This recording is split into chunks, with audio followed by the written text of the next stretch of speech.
Yes, can you hear me? Hello? Yes, yes. Yes, I'm saying something. Alright, you can hear me. Ah, was lekker, bro. You know most. Still having lunch. No, I did. But I'm still having it. It's called tafel. Uh, which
Good afternoon and welcome to the National Karting Championship. That is, of course, Leg 3 coming to you live here from the Go-Kart Swakopmund track. I'm CJ Kortza and I'll be bringing you all the interviews and all the juicy analyzing afterwards.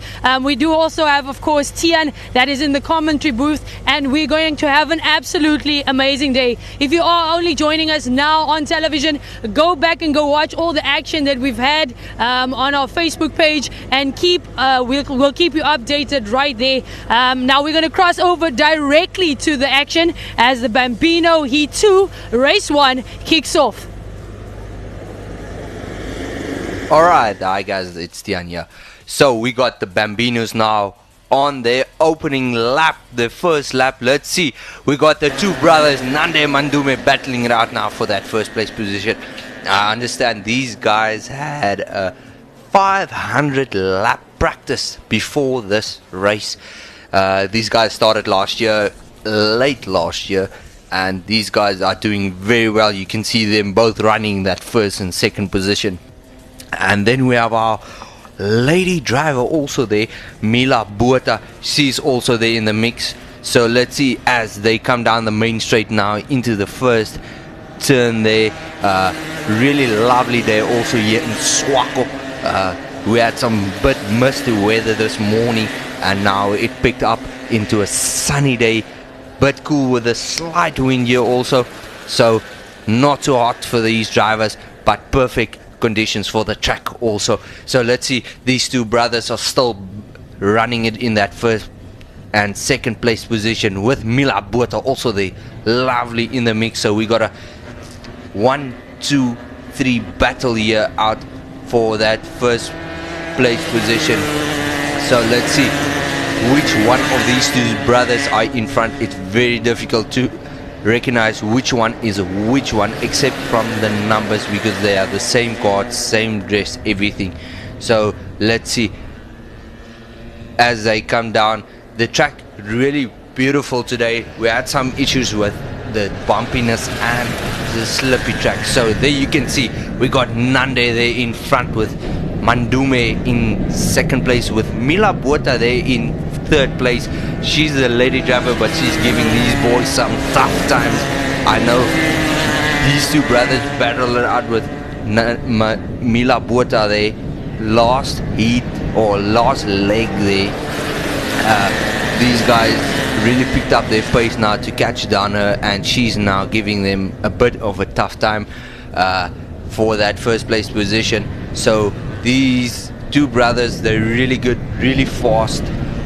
The commitment to this sport is insane. You can see there their father motivating them on. So far we got Nande now taking the lead there with Mandume in second place, Mila Buota in fifth place. Then we have the Renil Kutsie there in fourth place, Miku Buota. Sorry, my mistake. Yeah, it is Miku Buota there in fifth place. That is Mila's brother also. So she is giving her brother some tough times there also. And then we got Milan Fischer there from Windhoek also there in sixth place. He's also very new to this sport. I know this is his third race, if I'm not mistaken. And then we got Alri there in seventh. She's also one of our lady drivers. So it's good seeing all these ladies here. Very nice to see the youngsters getting into the sport very early in this in their life.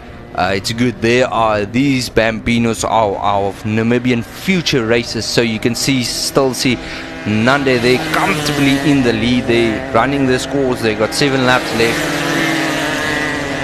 with his brother having a battle there with Mila there for that second place position. So let's see if Mila and Nande there in second place gonna have that battle there. Mila is trying to make a move there now on top to take past Mandume there.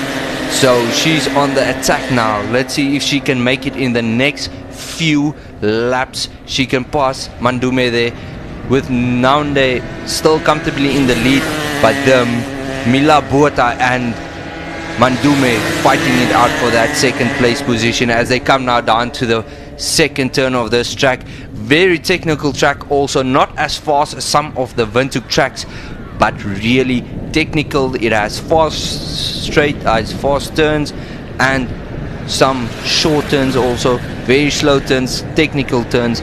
So let's see what's going to happen in this next 5 laps.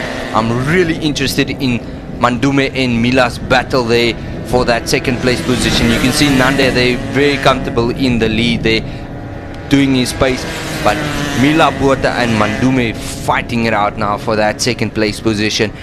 Mila trying to put a mark there and saying she is the main girl in this Bambino class, and she is busy putting down her pace there and putting her name there as one of these fastest driver. You still see. Alright, I understand the small girl had an accident, or she slid out there, so Mandume is out of the scope now. He's not under threat anymore, so Mila is need to put down her pace now and catch up again. She will be having some traffic in front of her with some of these other back markers now also. So let's see. Very nice drone shot there for Nande and Mandume. They're putting down the pace there as they come down now. This is our main straight, last turn main straight. You can see for this little kart, it's really long, but believe it or not, for the viewers now out there watching this live, these little karts run by 5, 6, 7-year-old kids are faster than your rental cars you can rent to come race here. So you see the two brothers battling out. I see there Mandume made a move on his brother. It looks like Mandume is now in front as they battling it out now for that first place position, as Nande caught up to some traffic there and he's stuck behind that traffic, and Mandume made a move there. Let's see if the time score also picks it up as they move on to the first turn there. Let's see, as there's still a bit of a traffic in front there, coming down now to the sharp hairpin section, the very sharp section there, as they go on. Sorry, it wasn't the two brothers, it was someone else there. These youngsters have all the same helmet, so sometimes it's difficult to pick up who is who here. So let's see, Nande is still in front with Mandume, still battling it out there at the back. Mila Botha still in third place, even with the slide out there. We have a red flag, we have a red, oh sorry, this means the race is done. So yeah, the race is finished. We got Nande taking this win, so this is his second win of the weekend, and Mandume in the second place. There you can see our chief marshals and COC guys also really putting in the time. They're all also youngsters, so we're getting the sport back to a young sport, getting but rid of the old people and getting it back into the youngsters, the future of Namibia. So let's see what's going to happen in the next race. We got the senior max and junior max class. Our heat one had some bit of a problems, so let's see. There you can see the final results of this race. We're gonna have the times on now shortly, then you can see the times.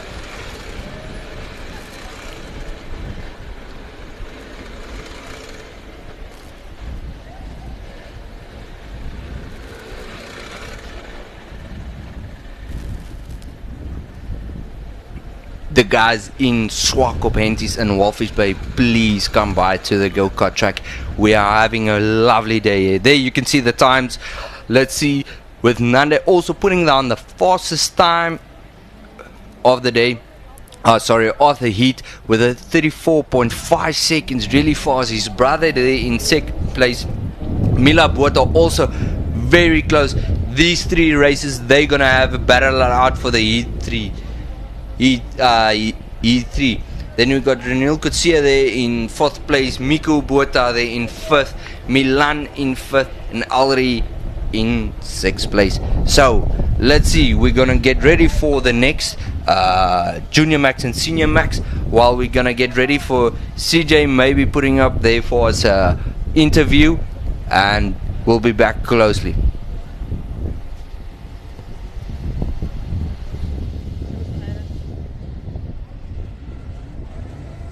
And we are back with, of course, that is the organizer, York Goldback.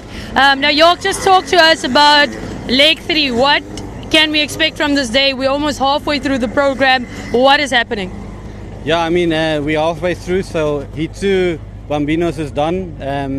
Nande and Mandume again taking first and second, with Mila in third. Yeah, and obviously now the micros start with the Heat 2, so the race is in full action. So talk to us about, just in general, we saw that Mila was spinning out there. Is it because the track is a bit warmer than compared to this morning?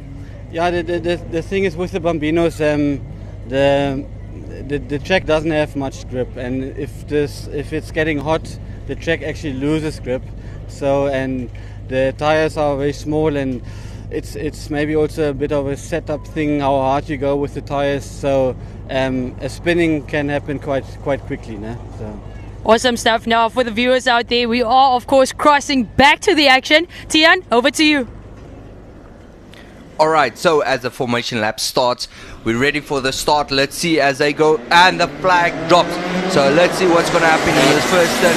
You see these guys battling out. There is your competitors for this heat.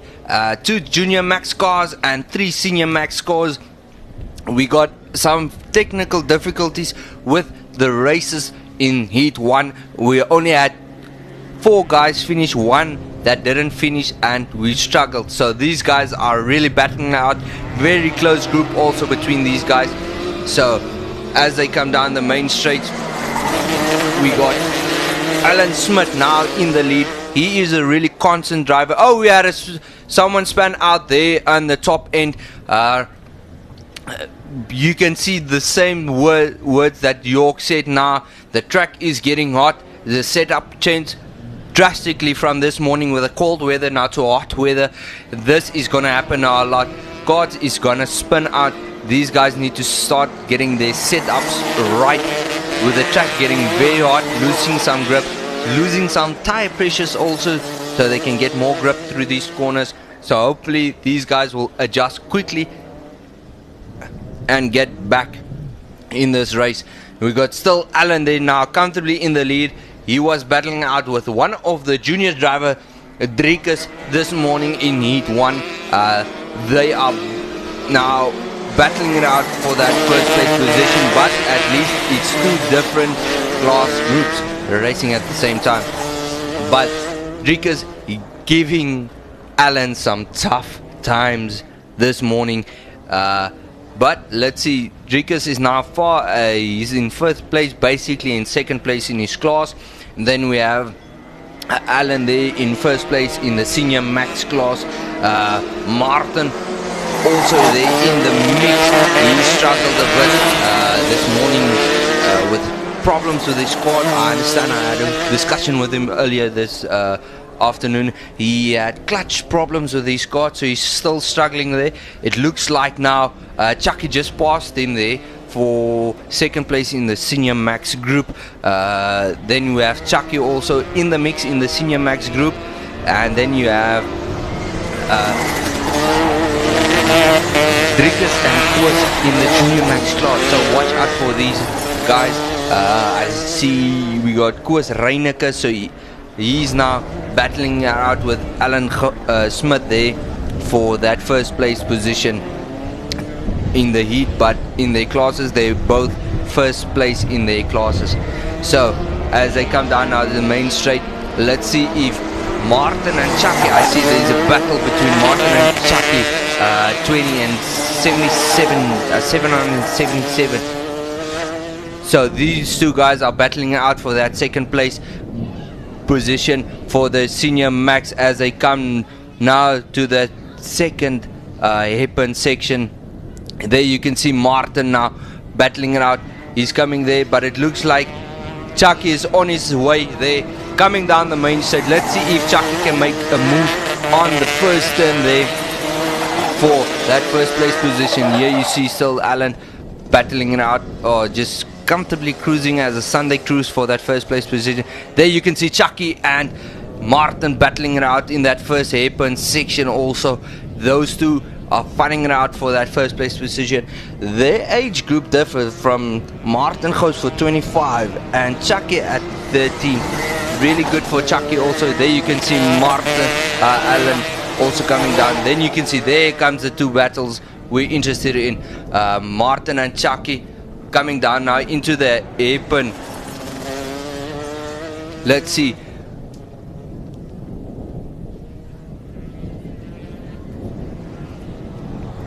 Alan Smith coming now down the main straight there comfortably. There you can see at the back also.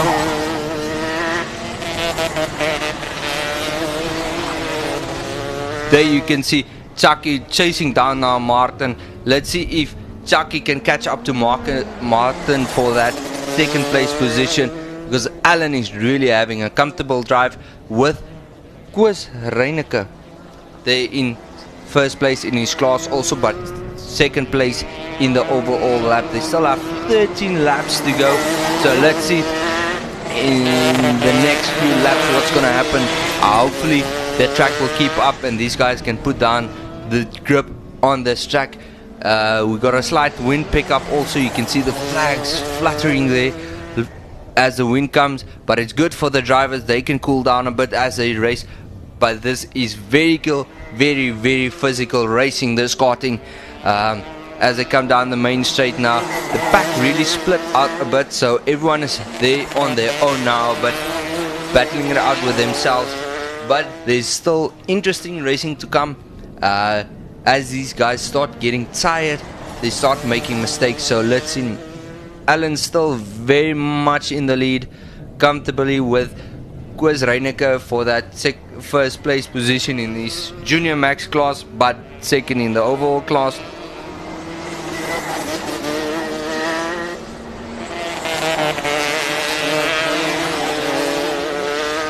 Alan still comfortably in the lead. You can see he's got gripping up now. He's got his setup right. Let's see if there's still grip on the top end of this track. It looks like the top end of that track where Alan was now started putting down our grip. There's some rubber on the track, so that makes it easier. The guy started sliding a lot there this morning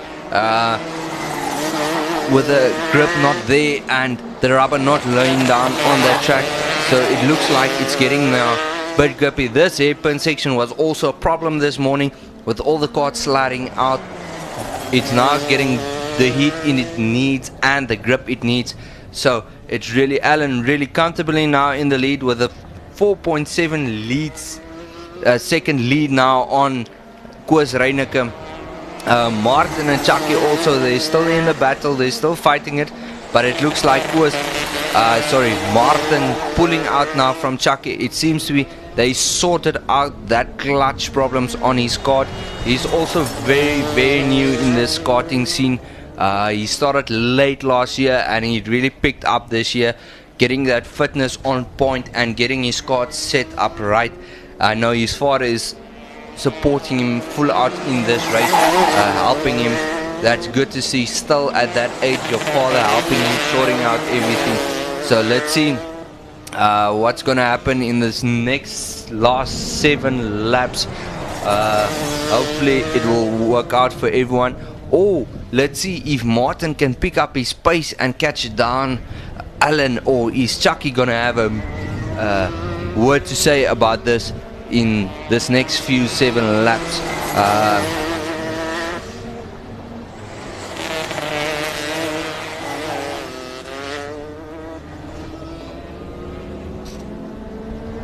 You can see some of the sections of the track is very bouncy, it's very bumpy. You can see as the heads bob and weave there.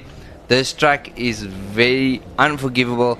The same section, there's a certain part in Windhoek's track that is very bumpy, but this track is very bumpy and slippery and not as big as Windhoek's track, but it's very technical, very exciting also. These guys love coming down to the coast, especially because of the weather so lovely today. It's a bit hot, but the wind helps a lot. There's cool wind blowing down from the coast, from the seaside also. So let's see. It's still 5 laps left for heat 2 of the mixed class between the senior max and junior max class. Hopefully this will keep like that, and we see between Martin and Reineke the gap is closing. Martin is picking up the course now.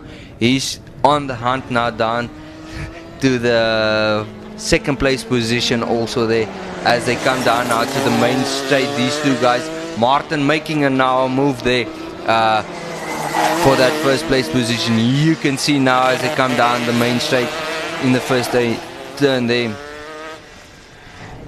as they slowly come down now to the first hairpin section.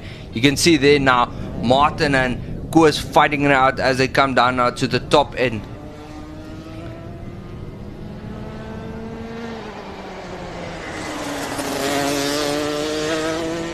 As you can see, Martin also now attacking now.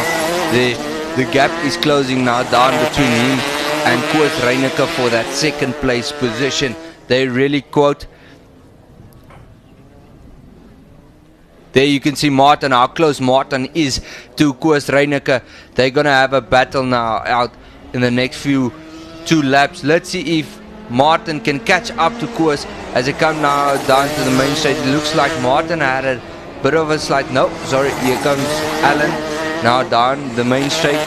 Let's see if Martin can catch up to Koos in this last final lap. There you can see Martin now in his blue overalls there, coming now up to the first second hairpin section, but Koos really defending it out, making Martin make a mistake as they come down now to the final main straight. You see Alan there waving as he finished first there. Then you have Martin in second place and Chucky in third place in the senior max class. Then you have Koos Reineke in first place in the junior max class, and Darius in second place. There only are 2 drivers in the junior max, and then we have 3 drivers in the senior max class. There you can see our leader taking now his final lap, getting into the pit entry as they go into the paddock to get ready for their weighing. So let's go back to CJ for a next interview. There you can see the times. So back to CJ. She's going to give us the interview again.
Maxes, mini maxes, and Max Terinos.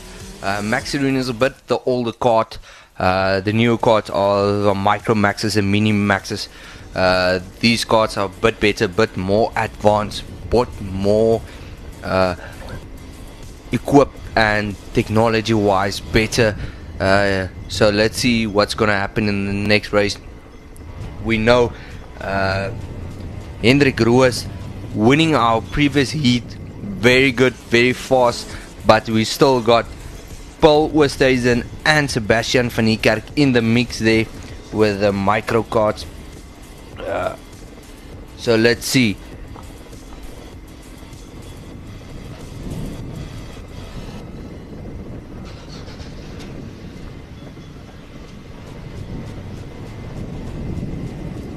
There you can have a lovely view of the pits where all the parents and races are situated while they're quickly cleaning the track, while there was few span outs there, getting the track clean, getting it ready for the next group so they can have a lovely race there. There you can see all our officials and the racers also, they lined up ready to go. Usually you see the parents with umbrellas, but today it's a bit chilly, so not too hot, not too cold, just perfect for them, so they sorted there. You can see the lovely weather we're having, awesome track. Come down, get some food, get some drinks, enjoy it. Between each you can get some of these rental carts and race also a bit to feel basically how it feels to be one of these races. Alright, so they're ready, getting into their formation, getting ready. You can see there we have a one girl racer also, Nikki also in the scene there. So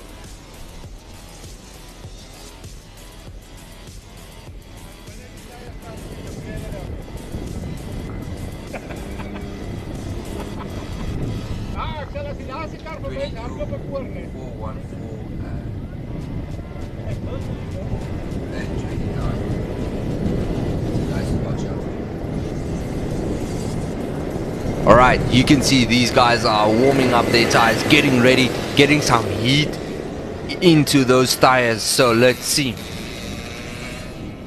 The guys to look out for is Hendrik Roos in 22, and then we got Paul Oosthuizen also in that mix with a 414, and then Sebastian van Niekerk with a 29 is also in the mix there.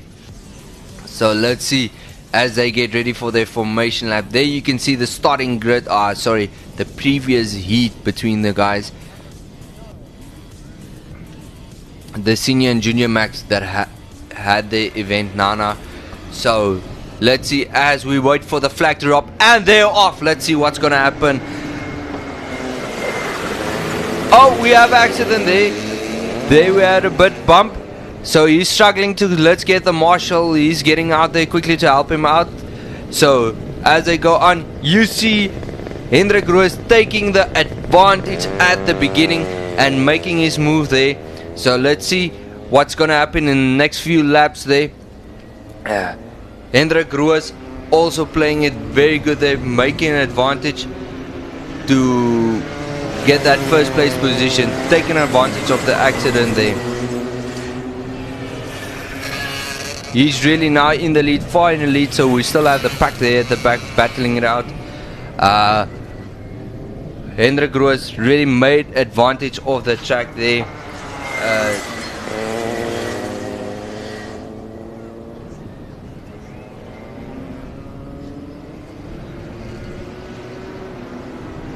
Alright, so we still got the Hendrik there in the lead, and we'll have info now if that cart is still stuck in that gravel sand there in the kitty litter, or is he out already. Oh, we have another span out there in the top last turn there.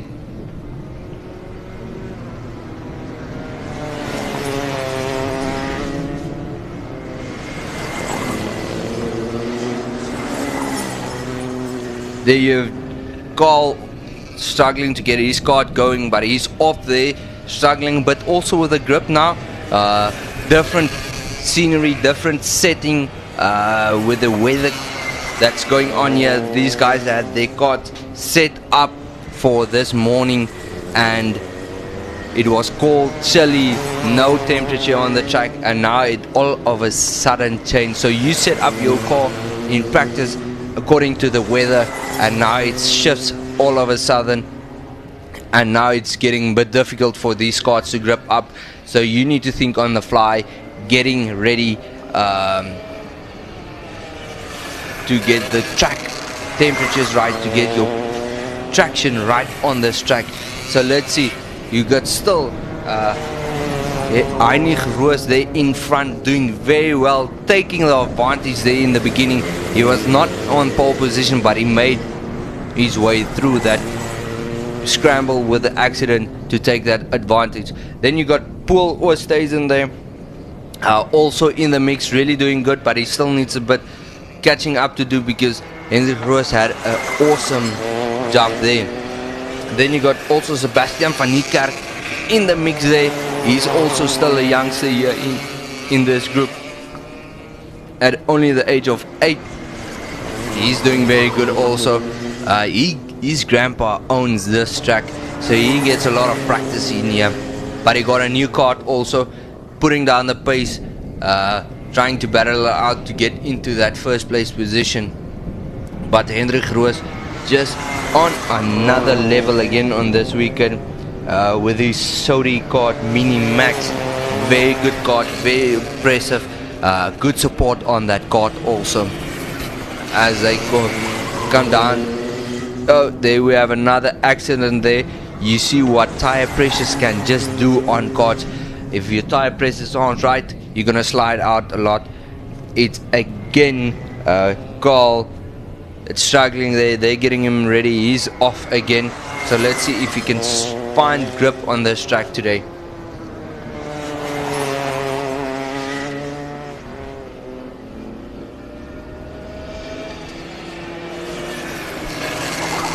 You can see our leader there, Heinrich Roos, comfortably there in front, having a Sunday drive. No worry in the world. He's just putting down his times. He wants to take a track record also today here, and make a statement as one of the fastest mini maxes here on track. So let's see. But it looks like Sebastian just passed Paul Oosthuizen there. So these two are going to have a battle it out now for that second place position. 29 Sebastian there. Very fast, very good, very consistent there with Paul Oosthuizen there. They're going to have a battle it out now for that second place position. So let's see what's going to happen. They're going down now the main straight as they go into the first turn there. Very lovely, very smooth. Paul Oosthuizen needs to start catching up to Sebastian to get that second place position.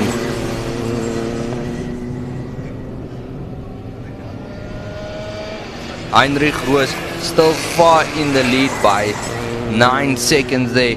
That's the gap between him and Sebastian. But Sebastian really putting down the pace now. He wants to be in that mess. He wants to battle it out for that first place position. So let's see if it's gonna happen or not.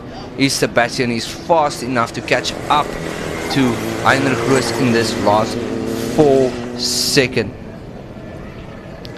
So let's see if Sebastian can make that move, or is Paul Oosthuizen gonna start attacking Sebastian and keeping up him to attack down Heinrich Roos. They still have 4 laps. I see there's a kart struggling to get away. He's coming now. There was something wrong with that kart. He struggled. Oh, it looks like our leader Heinrich Roos struggling getting away there, but he's back on it again, attacking again. So let's see if he's okay, but he lost a lot of time. He lost about 5 seconds there with a struggle. So that gives Sebastian a bit advantage. He still only has 4 second gap to catch up to Heinrich Roos there. So let's see what's gonna happen in this last 2 laps. Heinrich has some traffic in front of him, but his kart is a bit faster than the karts in front of him.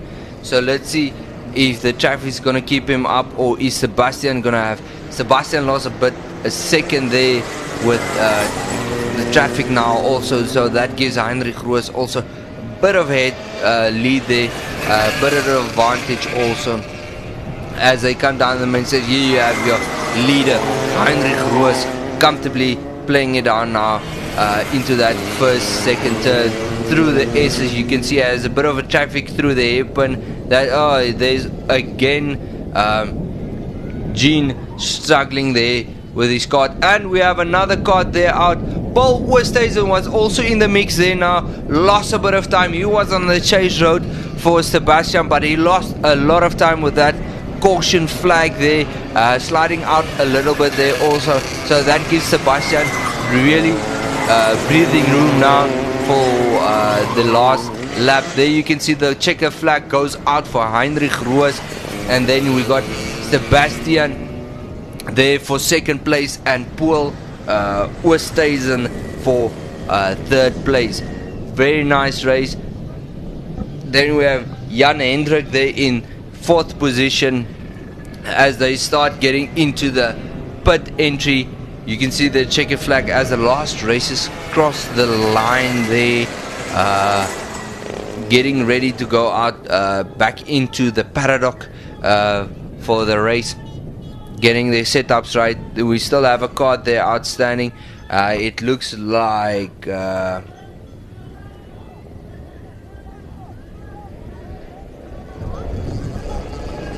that's Sebastian van Niekerk standing there beside the road. It looks like there is problem with his cart.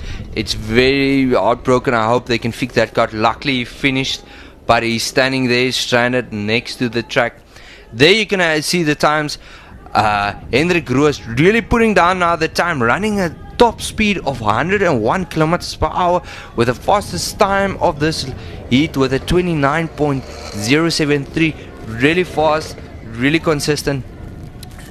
Then you get Sebastian there also with a 29.9, and then Paul Oosthuizen with a bit faster time than Sebastian, but finished third, and these guys running a 98 point. So we get quickly back to CJ for a quick interview there. We'll catch you guys now.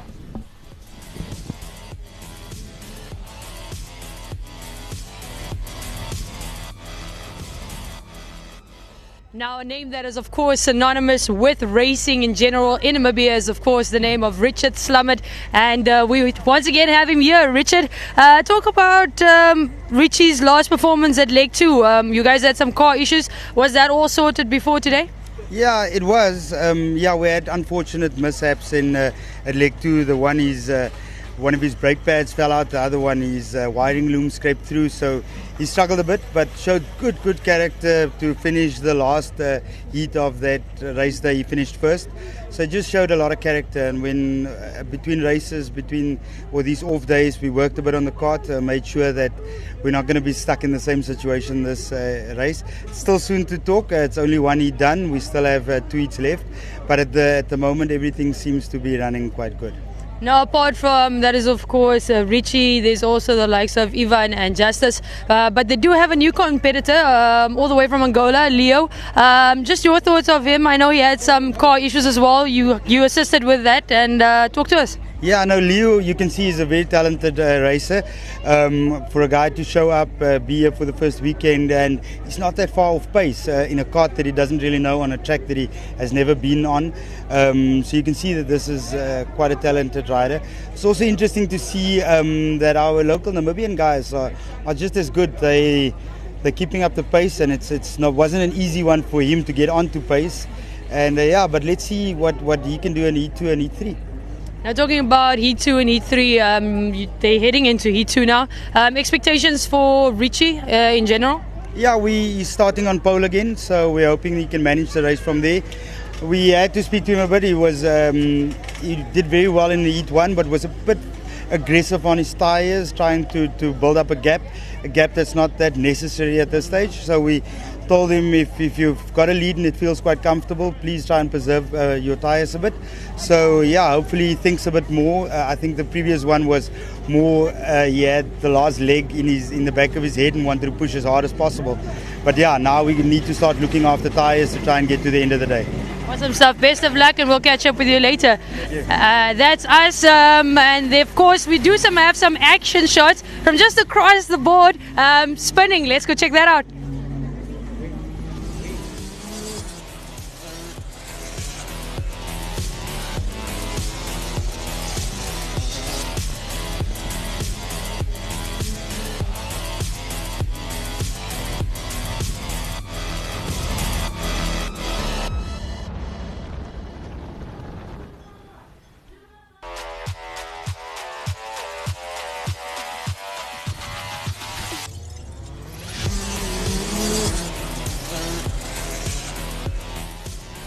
Alright, thanks CJ. There you can see some of the spinning events also today there here near the Coast Guard track. They also have an event on. So now we next have, if I'm not mistaken, the DD2 Masters. We only got 3 competitors here. It seems to me they have the stranded card from Sebastian van Niekerk off the track. There you can see the 3 DD2 Masters getting ready. There you have your event organizer and owner of the card shop, Jörg Goldbach. He's ready. He won the previous heat. So let's see. Mark is jumping away now in pole. There you can see the Saudi card and the display. These cards is not as the ones you used to know. These things are way advanced. So advanced. You can see disc brakes, all the nice add-ons now onto these cards. This digital display starters now, so there's no more pulling a string. These things are insane, and these ones have 2 gears. So these guys that tuned in and doesn't know about karting, these DD2s, they have 2 gears. You got first gear and second gear, that's it. Usually you use your first gear through turns just to get out of it, and the second gear, and trust me, these DD2s are super fast. Then if you think you can get into one of these DD2s and just drive it like a rental cart, you will be mistaken. These carts are super fast. So as they get ready, cleaning quickly the track, getting the track sorted, there you can have a lovely view of the kart, the pit area, the venue, and the spins there at the back. Lovely here in Swakop. The weather is also awesome. So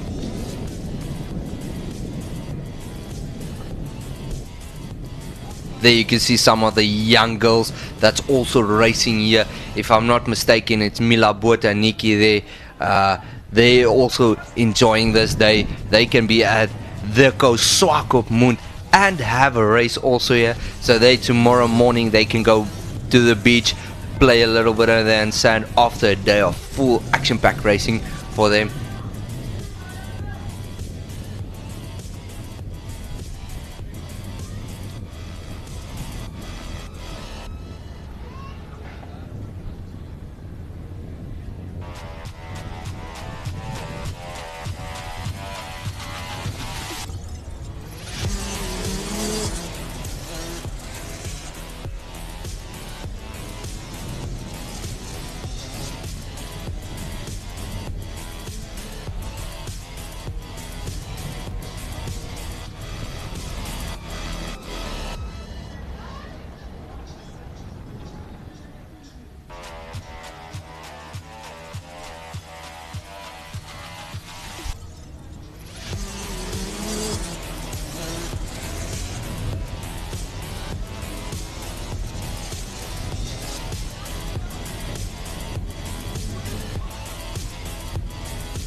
Alright guys, while we wait, we have a slight dispute now about the previous race regarding Sebastian van Niekerk and Paul Oosthuizen, about how Sebastian got that second place position. It happened in the hairpin section, that section you see now right in front of you, that sharp hairpin section. As these two drivers came down to that section, there was a car that span out. So Paul Oosthuizen took the wider line and avoided the accident. At the same time, Sebastian took the inside line and tried getting past it. But at that same moment, Sebastian passed Paul Oosthuizen. But the rules state you can't pass under a caution flag. So they're busy sorting it out, because as soon as that card span out, we got a yellow flag. That means caution, you can't pass another driver. And Sebastian took the inside line. So they having a discussion between what happened. Is Sebastian allowed? He took the inside line to avoid the accident, and Paul Oosthuizen took the wider line, but Sebastian passed him at the same time. So they are having a discussion with the COC to sort out what is the situation, what is going to happen now. It is a bit of a grey area section there. They need to sort it out now. That's why we're waiting for them to sort that out. We'll have that information for you after they sorted it out, and then we can say you this is what's going to happen. But as my understanding goes, you may not pass other cart under a caution zone. If there's a caution flag out, you can't pass them. So this is now a dispute. They're gonna sort it out now quickly before the racing can continue, and as soon as the racing continue, we'll be back by you guys and giving you more race pack action and telling you what's gonna happen next. But up next we have the DD2 Masters, so we'll be back in a short while as they sort out this dispute.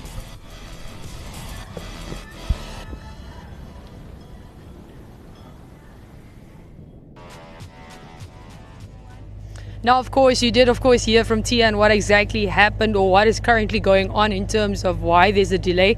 But with us, we do have Richie Slummett Jr.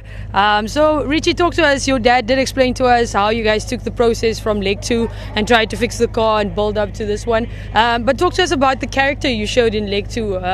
People call it character just because you bounced back, losing 2 races, breakdowns, pushing cars, and you come win the last race on leg 2. So talk to us about that. Yeah, like you said, the character, it's one of the most important things when it comes to the racing. To have a very strong character and to keep your head and to not lose focus, to not lose hope. And yeah, like you said, there was a lot of breakdowns. I had to push the cart at the end of heat 2, and yeah, heat 3, the car didn't give troubles. I never gave up. None of us gave up with the pit crew, and yeah, we managed to win that race. So after race 1 in heat 1, how are you feeling about the kart? How do you feel about the track? Is everything sorted out this time around? Yeah, it felt quite good. We're still struggling a little bit with setup. We're sliding a bit too much in the rear, costing us tire life. But yeah, the kart felt good. It feels strong. We were able to break away from the group and to pull a bit of a gap. So yeah. Now, your dad did talk to us about him having some issues with you actually driving too hard and being too hard on the tires. Was that just a mental thing for you to try and establish that gap early on and keep it that way? Yeah, after race 2, I thought that I really want to come back stronger. So I was being, I want to say, put on the back foot. We put ourselves on the back foot. And yeah, I wanted to come back stronger. Ended up not really sparing the tires. With the setup that we had, I still kept pushing. So yeah, they did tell me to calm down a bit. So we'll see for you too. Awesome stuff. We'll be definitely checking you out in 2 races. Watch this guy out.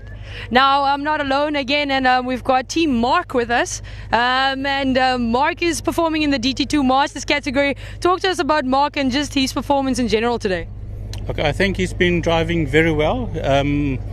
It's the first time that we actually see him today, so it's actually very interesting. And I don't know, haven't seen this before. So he's doing quite well. So he's starting first, and I'm really impressed. He does, of course, have legendary competition with him. So him driving in or getting first is definitely something else. Now, talk to us about just the atmosphere around here. I mean, you're sitting here as a spectator. Just talk to us about how it feels to be on the sidelines and watching these guys go so fast in tiny, puny cars.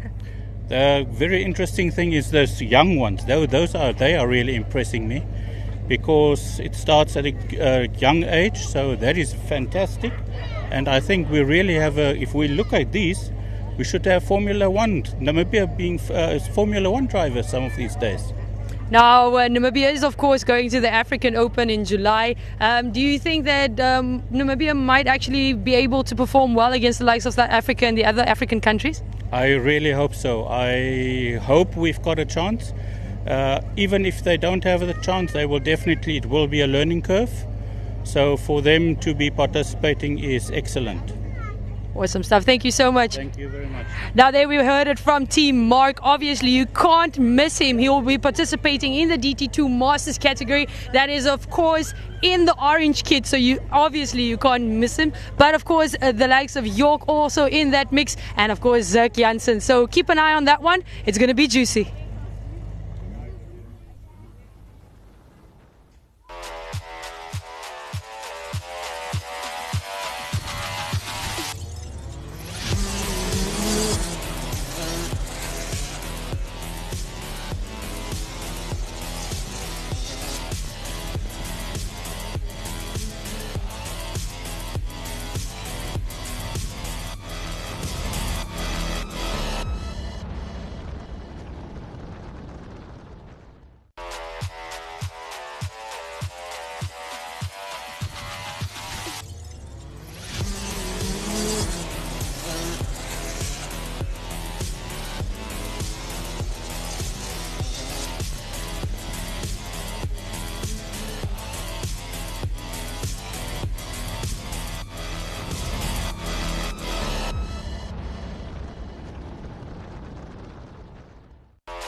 Alright guys, we're back here, still waiting on the dispute, but it looks like the marshals are back at their positions, so we're gonna have racing back in action in the next few seconds. It seems to me that dispute is sorted out also. We'll get that information for you guys shortly, what is gonna happen. There you can see Mark also ready there, with Zirk there behind him, and then Jörg.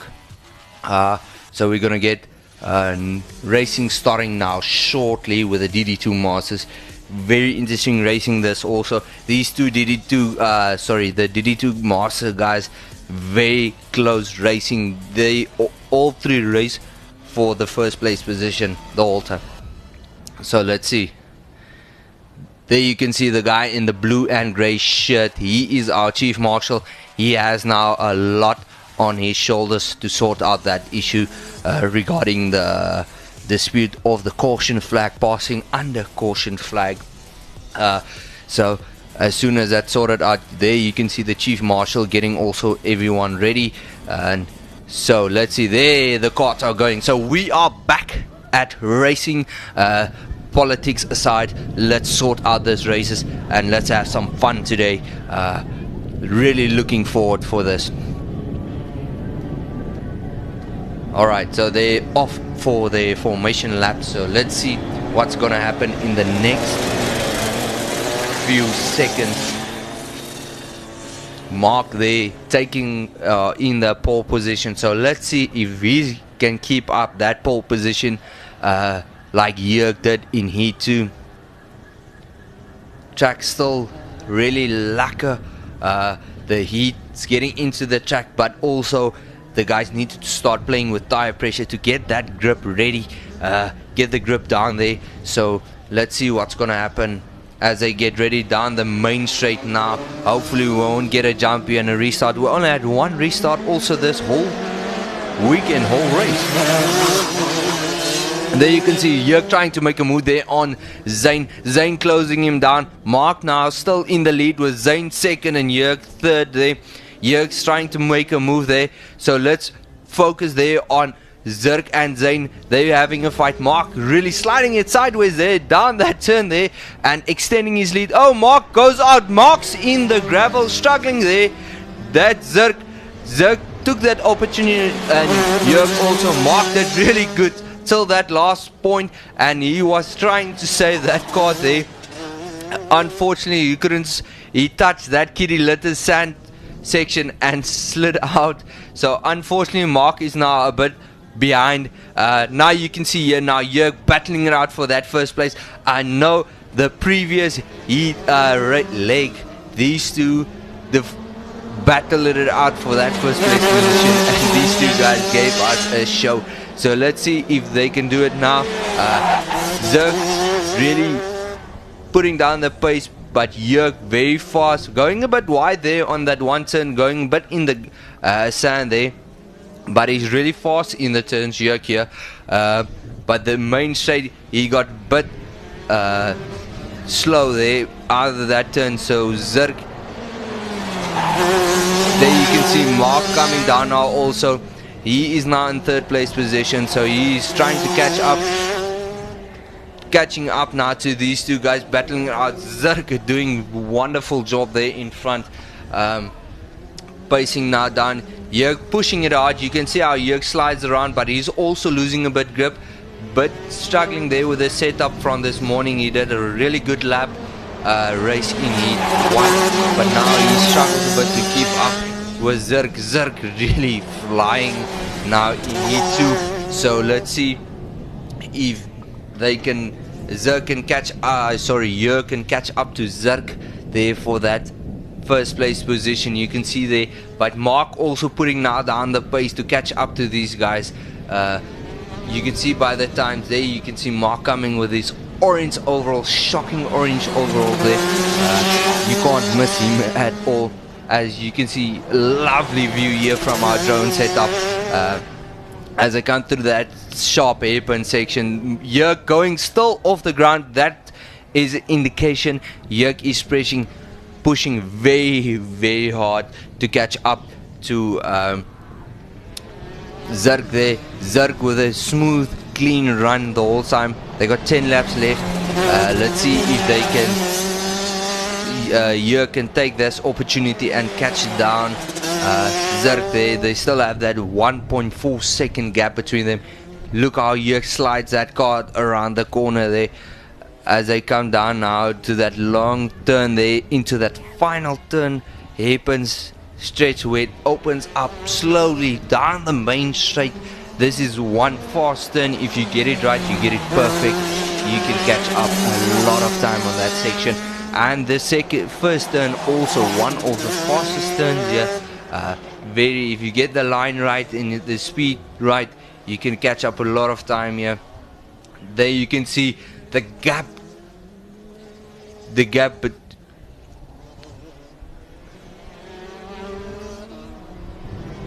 so there you can see now Zirk there in the lead, and then Jörg in third place. Here Mark comes down now the main straight.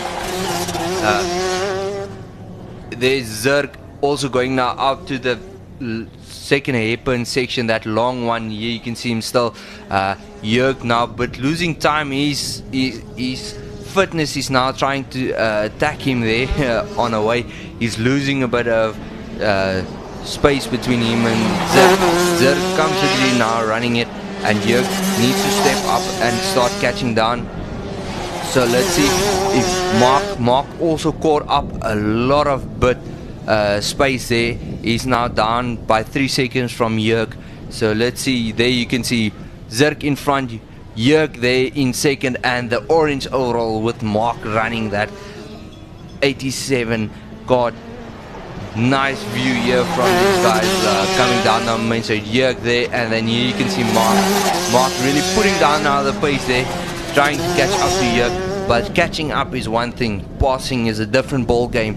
So let's see, Zirk very comfortably in the lead, control of this race, very early, very composed, leaving Jörg and them to fight it out, and saw that opportunity to pass Jörg and Mark there and taking that first place position.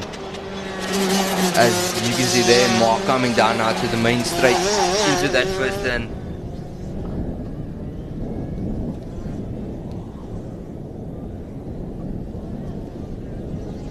Zirk very comfortable, still in that lead.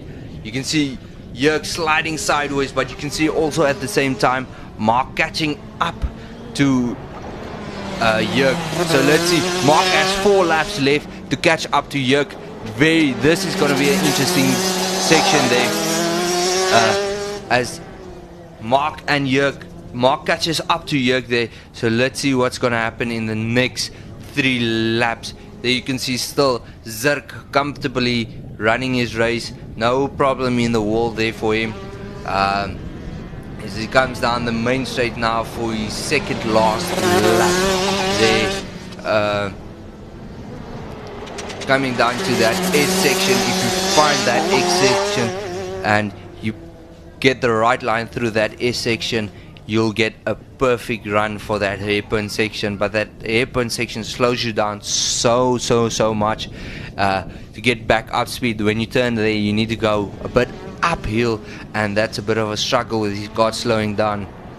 So here you can see, here coming down now, Mark getting up that, closing down that gap on their final lap. Let's see if Mark can get that final lap pass there on Jörg. So let's see if Jörg, cart number 8, Jörg, can defend off Mark. Mark's on the attack there. You still see Zane there comfortably in the lead there, running his race. So let's see as he crosses the line in the next few seconds.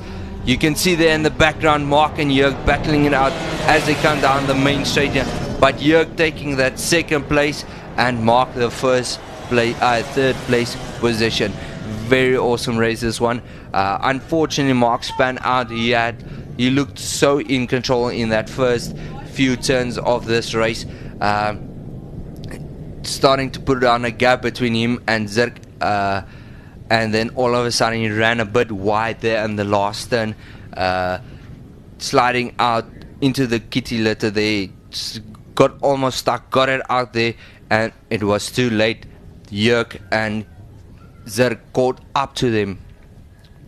So let's see as they go into the pit entrance on their way to the paradox and the scales to go where they caught. We're gonna get ready for the next thing. There you can see Mark with a super fast lap there of 27.7. That's really fast. And then you can see the speeds there around 106 kilometers per hour, very fast. And then you can see Zirk also with a super fast lap there from 27.754 there. Awesome. So let's go back to CJ for an interview, and then we'll catch you now. Now, of course, apart from the organizers and the racers themselves, we also have parents that are very much emotionally and physically involved with preparing, especially the Bambino class. Now, with me, I've got 2 parents that are actually going neck to neck, boy versus girl type of scenario. We've got Nande and Mandume's father, Elmo, and of course, Mila's mother. Now, we know that Mila has been driving and killing basically the Bambino class. Tough day for her in the office today. How do you as a parent deal with something like that? Well, we've been having trouble with the cart for 2.5 days now. We've been trying it, just dies around the corners, and then finally just before the first race we found out the manifold was leaking, and we didn't tell her about it, so she just had to go out, but the cart is not running like it should. So she's very disappointed, crying after every race. But Nande and Mandumi have been practicing a lot, and they are doing excellent. They are doing so well, so I'm proud of them, and they really, really deserve this win, this race. Now, talking about the parents, of course, like I said, Elmo, but just earlier on we spoke to Nande, and his words were so cute for the viewers that are only joining us on TV now. He said that I'm sad for Mila because she came third, and just that camaraderie against between kids that are 6 and 7. Talk to us about that type of emotion. I think one thing that you need to understand is that these kids, especially the Bambinos, they've got a strong bond among each other. They are so close to each other, and that's why it's always said if the other one loses, it's just said. But there is no winner or loser. You know, they are a team, and it's good competition for them. And we as parents, we're happy for that. You know, that they have to compete amongst each other. This weekend could be Mila, next weekend could be Nande. It's always like you never know. So I think so far we're really happy with the race so far, and we're quite excited. You know. Now, we obviously have the last race starting off now, DT2, and then we'll see the likes of Mila and the twins in action again. Stay tuned. All right, thanks CJ there. We got now our DD2 class between Justus, Ivan, Richie, and our Mongolian driver, Liu. He drives kart number 207. I heard he went off earlier this in heat 1, went down. He had a problem with his radiator. As I understand, he had a big hole in his radiator. That's why he retired that race. Like you heard from Richard Slummett, he helped him sorting out that car just to show the appreciation for him coming down all this way and just to finish, not even finish a heat and leaving a kart. So everyone jumped in, quickly helped him getting his kart right, and now you can see they're ready as the flag drops there. Now false starts. I don't see any flags going down, so let's see. There you can see now the Mongolian driver is now in the mix. Richie's still in first place with it's not difficult to tell, but it looks like Ivan there chasing him down, and Justus there in third place, if I'm not mistaken. It's a bit difficult to see these two. So the karts look so alike with Ivan and Justus driving them. Let's see if they come down the straights, if you can see the numbers. It's a bit difficult with these cars, very fast. You can see the Mongolian driver also now getting used to these karts now. It looks like Justus chasing now down. Justus there in second place, chasing down now Richie. So sorry, I was mistaken, but with these cars looking so alike, it's difficult to tell between these two guys. Justus chasing down now Richie. You can see Justus pushing down. The pressure now on Richie. Richie was told previously to slow down a bit, look after your tires, but you can see there Justus very fast. Justus trying to take that inside line but struggles there. Richie closes him down for that inside line there. You can see the Mongolian driver Liu battling it out there with Ivan there as they come down. Let's see if Justus can make a move there. He's playing it very safe, trying to draft him, getting into that turner. As they come through the hairpin section, Justus very comfortable there, very close to Richie. He's trying to keep that composure, pushing there a bit there for Richie, trying to make him into a mistake, forcing him into a mistake, putting down the pressure. Justus take the inside line as they go for a drag race down the main straight. As they go into that first burn, it looks like Justus did the move on the inside line as they had the drag race down the main straight. Justus now in the lead, Richie in second place, Ivan in fourth, and Liu in fourth. Ivan in third and Liu in fourth. What a move from Justus. He is the youngest competitor here for the DD2s. He's 15-year-old and he made a move there, but Richie is not that older. He is 17. So, but what an awesome move there from Justus, taking that inside line, having that drag race down the main straight and passing him. Unfortunately, we could have seen that move, but that would have been one awesome move to see. Very awesome from Justus there. You can see Justus now very in control of this race, pulling away a bit from the other cards. Very, very awesome. There you can see yes is very in control of his race, but now you see Ivan also half on the attack on Richie. I hope Richie doesn't have problems with his cards.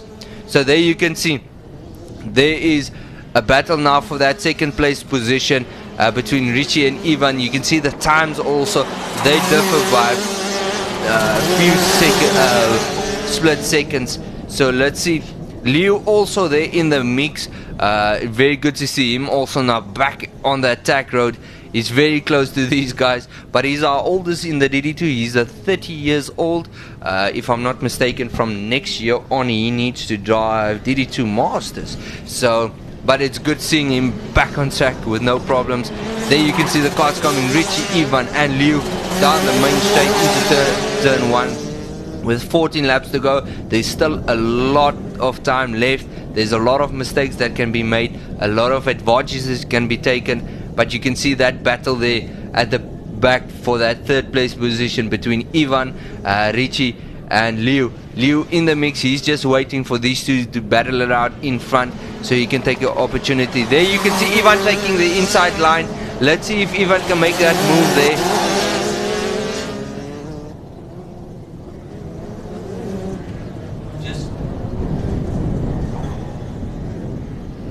Just follow me 98 and 27 please.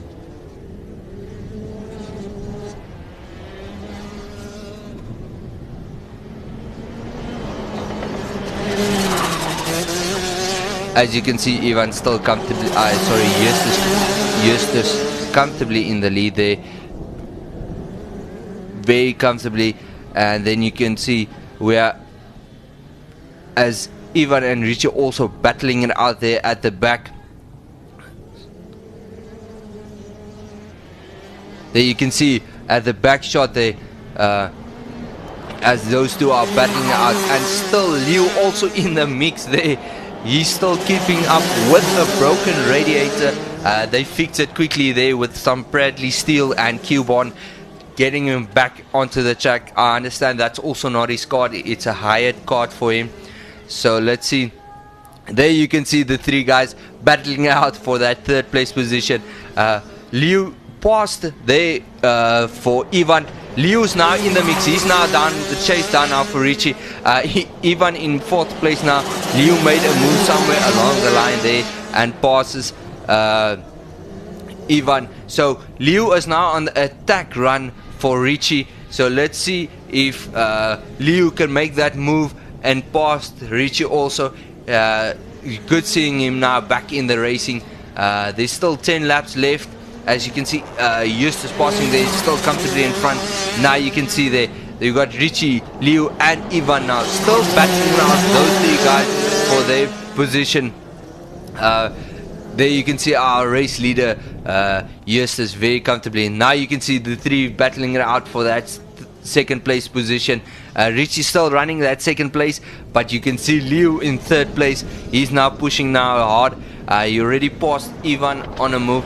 So as they come down now the main straight, let's see if Liu can make a move there. You can see Ivan also trying to take back his position for third place. Hopefully he can get also back in that situation and battle it out for that second place position.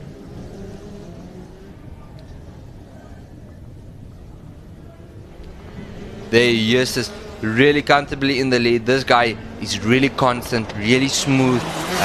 There you can see the races.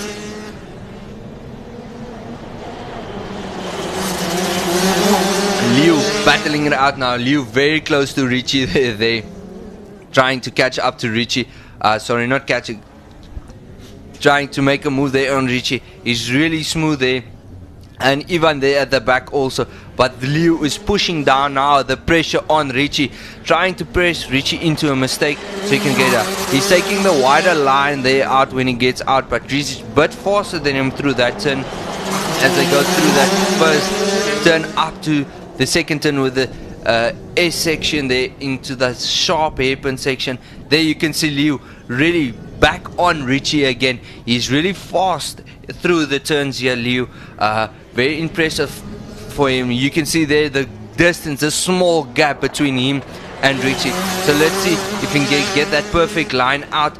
Chasing down Richie now there on the main straight. As he comes through, he has a bit wider line as he starts entering into that first corner there, and Richie a much tighter line there when they go into that first corner. So let's see if Liu can make a move in the next few turns. The best position here so far is this turn here, the last turn making a move on it, or the first turn to make a move or pass move on them.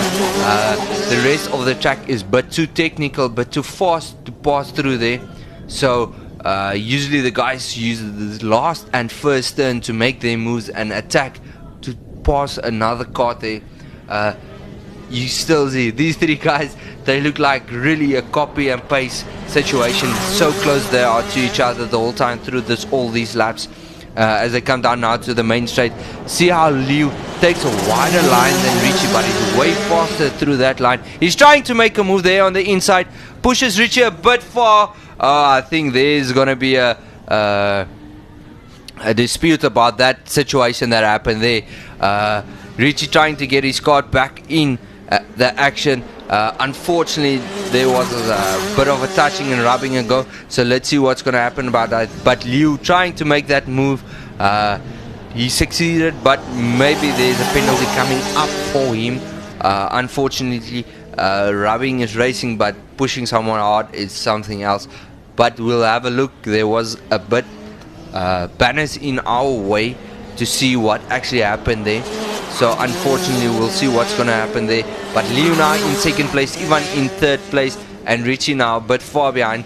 Justus on his Sunday cruise, driving, enjoying himself there, catching up now to Richie. That is a back marker that had that span out.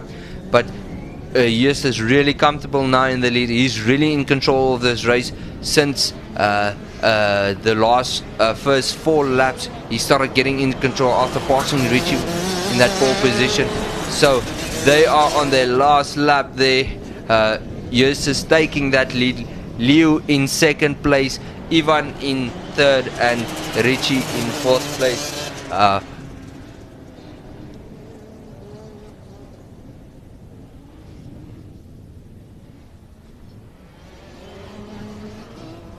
There you can see our race leader also coming into the paddock there. Very nice of him today. Very awesome race. So, but it is not over yet. There's still one more heat left to settle it. Justus took the leg 2 event. So as soon as the times will come up, we can quickly see what is the times that these guys ran, and hopefully there we have it now. We have the fastest time for Justus with 27.1, and there you can see that speed also 108 kilometers an hour in a kart. You can't have no protection on. So we're going back to CJ for some interviews, and then we'll be back for heat 3 of leg 3.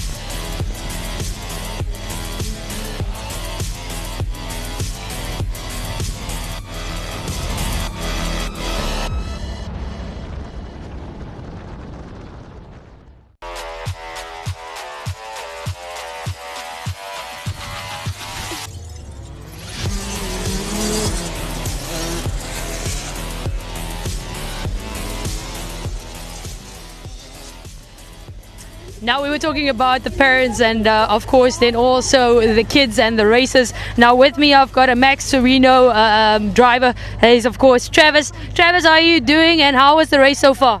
Good, everything was good. Everything was good? Are you a bit shy today? Have you raced very well today? I think so myself. And what do you think about all your friends and their racing today?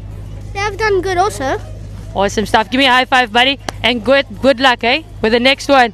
Now here we also have got Nikki. Nikki is one of the girls that are also representing the girl power that we have, of course, in this country. Nikki, how has the day been? Goed. Goed. Het jy lekker so ver gery? Ja. En in watse klas ry jy, Skarbel? Max 3 nou. En hoeveel seentjies is daar in en hoeveel meisies? Ek weet nie. Geniet jy ten minste die go-karting? Ja. Baie. High five and good luck. Awesome stuff. And we've got the young Milan also here with us. Milan, in which class are you driving? Micromax. Micromax. And how has the day been so far? Fine. Fun. Okay. Are you happy about all the friends that are here? Yes. Okay, awesome stuff. High five, buddy, and good luck with the last one. And then we've of course got the legendary Sebastian. How are you doing, bro? Good. And how was the race so far? Good. I saw you were passing a few guys there and driving very, very fast. How do you drive so fast? I don't know, but it's good. You like going fast? Yeah. Awesome stuff, buddy. Good luck with the last one. We'll be watching out. Now you saw all the kids and definitely such a good vibe here. Do come down and come join us for the last heat. That is, of course, Heat 3. Alright, thanks CJ. As you can see, the Bambinos are getting ready. The guys to look out for are the two brothers, Nande and Mandumo. And then we have one lady driver. There's two lady drivers, but one Mila Buota. She's also in the mix. You had heard the previous conversation with the interview with CJ about these two's parents, or these three kids' parents. Mila having a bit of trouble with her cart also. So let's see if her cart is fixed, and these two brothers, there's twin action power. So I see so far Nande really taking control of this race. If he wins this heat, he'll have a 3P this weekend. That would be awesome for him. That just means motivation for his brother to step it up and take away that honor the next heat leg we have. So let's see if these two brothers, you can see them there in front, Nande and Mandume. Nande in 92 and Mandume in 91. Mila Buota in 5th, number 5 is her number. Her brother Miko 100. So let's see what's gonna happen. There's a few new drivers. I know Milan is also one of them. He started also early this year. This is his second race. Very good to see new drivers also coming in. Then we have Alri and Ranil. They're also in the mix. Could see us. Both also twin sisters there. So let's see. The one is 33. That's Alri, and sorry, not 33. 303. There you can see she is the Alri, and then 444. That's Ranil. That's also the twins. So we have two twin kids here, Nande and Mandume, and then Alri and Ranil. You can see there on the screen. So let's see what's gonna happen in the last heat number 3, the final race of this weekend, our Easter weekend we're giving away for motorsports. That's just to show how much we love this sport, to have some fun here at the coast. So they're getting ready now there to get these carts in and sorted out. So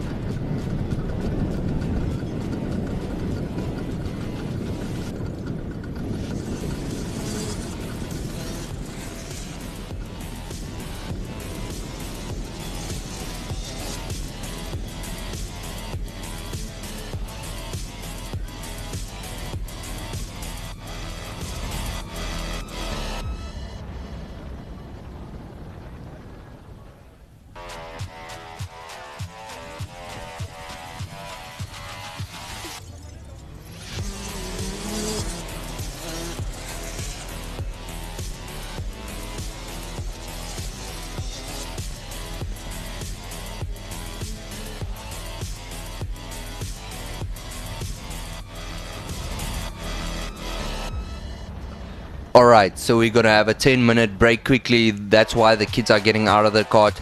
I think there's also a bit of a dispute going on about the accident between Richie and Leo, so hopefully there's not big trouble there. We are easy, we go easy, so catch us back in the next 10 minutes, then we'll start with this Bambino class.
And a very warm welcome back to the Swakopmund Go-Karting Track, where we of course bring you leg 3 of the National Go-Karting Championship here within Swakopmund. Now I'm not alone, and analyzing with me is of course then York Goldback, who is the organizer, and then of course Tian, our commentator. York, let's talk about Heat 2. What stood out for you and in which class exactly? Yeah, I think in the Bambinos, the Heat 2 was again a clear decision with Nande taking again the win, with Mandume second, Mila third. So I think those three will make up the day decision under them. The Micromax they were again very fast. Heinrich did in the Minimax won again the heat. The Senior Max class there was a bit of a shuffle. I think there was an accident or driving fault in the beginning of the heat. So Darius, I think he won the first heat. He was last this week, but they were on each other. And DD2s again a very nice race. Zerk taking the win this time, and then in the DD2 class now at the last heat, excellent driving from all of them, with Justus taking the win for this heat. So I think that class is really open. Richie winning the first one and coming unfortunately now fourth in this heat. So that heats will be really interesting now to see what's going to happen, who's going to take the win for the day now. Now Tian, earlier you were speaking about fitness. Does this guy look tired to you after heat number 2?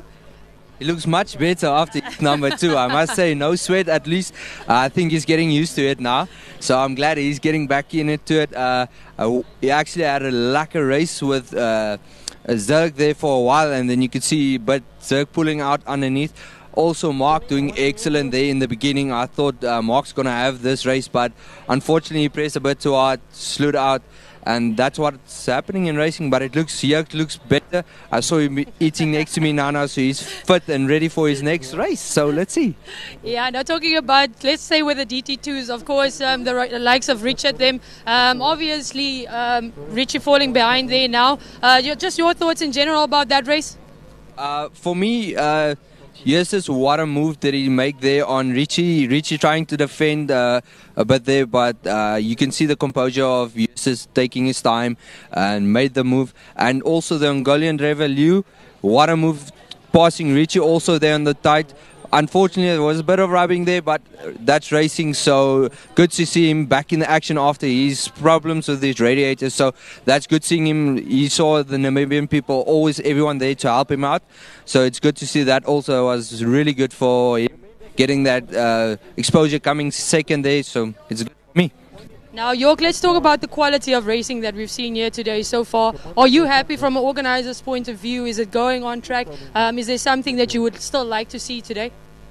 Yeah, obviously want to improve for each event, but for me it's always important to see improvements from leg to leg, and I think the competition on the track is one part, but also the organizing and the official work and the work besides the track is more important, because without that work nothing will work. But I'm happy with both sides, and yeah, it's really good.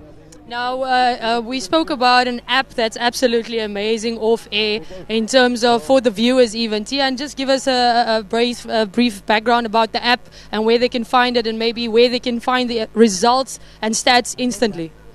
Alright, this is the app Yerk actually gave me when I started last year commentating, because usually we can't see the timing system. So the app's called Race Monitor. You can go on there. If you download an Apple Store, Play Store, whatever, you can download it. And then you can go into it. Then you'll see all the live racing going on in Africa, basically. Then you go to Namibian League, Rotax League. You go in there, and then it will show you all the results, all the timing of each group, each qualifying timing. So that's an awesome app to have for guys that doesn't have the TV or is on a certain place. You can catch the races live there, and you can see the times the guys running and fast times also. Okay, now, of course, we can see the races are getting ready, and we're ready for Heat 3, and that is, of course, with the Bambino class. Keep an eye on Nande, Mandume, and Mila. There you go.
let's see what's gonna happen in the next few laps.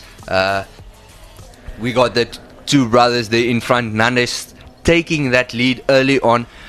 His brother Mandume also in the mix there, with Mila Botha also trying to attack, but now you can see the massive gap between the two brothers from the pack.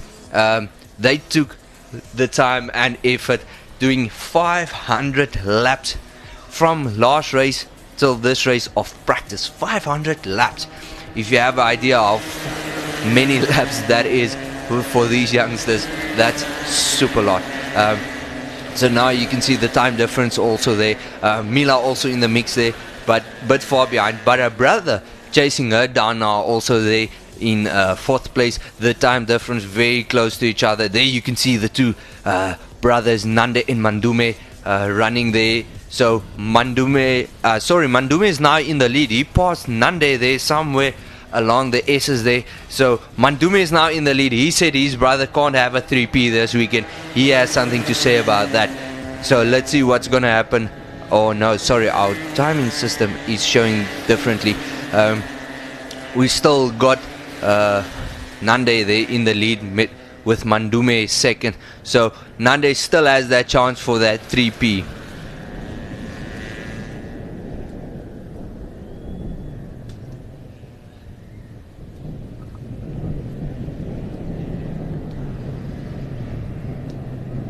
There you can see Mandume passing Nande there now for that first place position.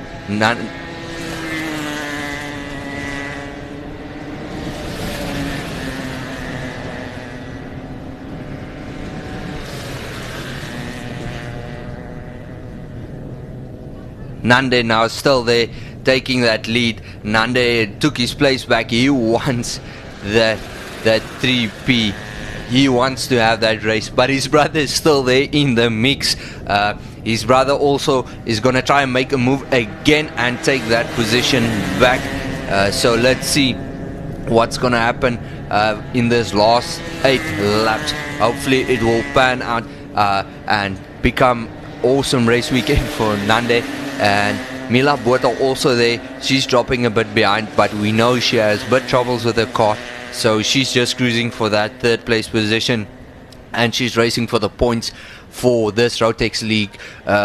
So let's see. There you can see Nande's dad and Mandume's dad waving them on. They need to press down. They need to go faster. And Mandume needs to start catching up to his brother to stop his brother for that 3P win. So, and they're starting to catch up now to back marker. So this is going to start getting interesting. Getting a back marker for those that don't understand a back marker. This is cars that are driving very slow, so the leaders start catching up them and start lapping them. So we call them back markers. As soon as you get a back marker at the wrong position, that will give you a disadvantage and you'll lose time. Or if you get in them at the right time and you're in a battle with someone else and they get stuck behind them at a wrong place, you can get that advantage, or you can be at disadvantage while you stuck it up and giving that guy that you're battling it out with chance to catch up. So we got 6 laps left. Still Nande there in the lead. Our timing system is a bit wrong there on the board, but we still got Nande there in front. 92 running in really strong. He's going down now for his 3P, but his brother is still there in the mix. He's chasing him down for that first place position. He also wants a win for this weekend, but you know, brothers, they always fight about something, and at least this is on the track, friendly and sportsmanlike. So let's see if Mandume can catch up to his brother in this last few laps, just to pass him so he can stop his brother from having a 3P. It's always great seeing their dad motivating these two youngsters, helping them out a lot. He's always in at the pits, helping, sorting out the carts, helping the people getting the carts ready.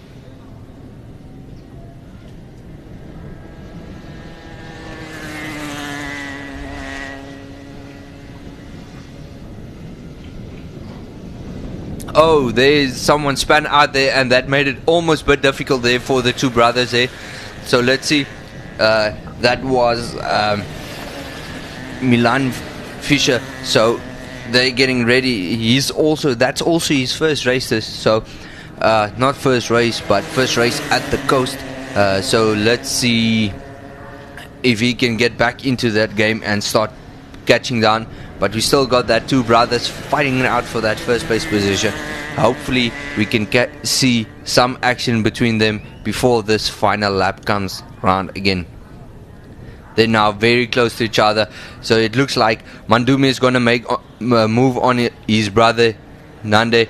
He takes that inside line. Look at him, he's excited as he goes down the main straight now. Nande needs to... Oh, there's a big accident. Oh, it's going to be wild there. Oh, they passed luckily safely there. Two cars span out there on the top end there.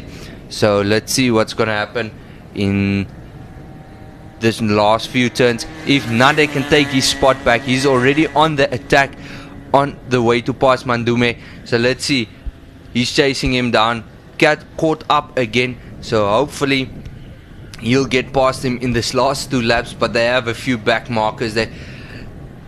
Mandume taking the inside line, outside line, and Nande the inside line as they go through the airpin. So they're on their last lap. Let's see if Nande can take his position back and make this a 3P, or is his brother gonna make him work for it, or as they go through that first turn. Nande trying to make a move on the inside, struggles a bit there. So as they come down, let's see if Mandume is going to have his first race win, or is Nande going to have a 3P on the last turn. But it looks like Mandume has this for him as they go down the main straight. So we got Mandume stopped his brother from having a 3P here, and Nande tried to defend off, but his brother was but too fast. So that gives his brother his first win of the race of his life, and Nande with 2 wins. So that was awesome. Mila Bueta there in 5th place, also doing very, very well this weekend. Unfortunately still has a bit of kart problems, but that's fine. We'll see on leg 4. Then we have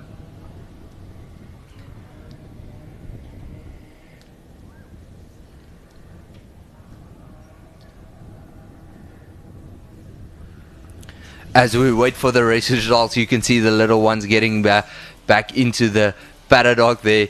Happy to see them. That will be their last race for this weekend. There you can see the times. Look how fast those two brothers ran. The times they're running 34 seconds. If you think you're fast in a kart, come take one of these rental karts trying to chase down these guys. They are really fast, and they're 7, 5, 6-year-old kids. So that's awesome seeing them pushing down. So happy for them.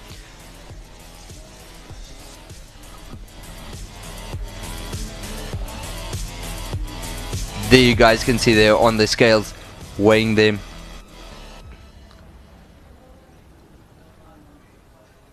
Getting these guys weight, getting their weights right.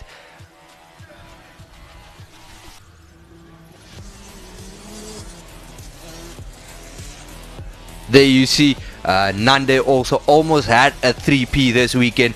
Unfortunately his brother had something to say about it. So there you can see him, but disappointed, but is his brother at least. There you can see the two carts, same as each.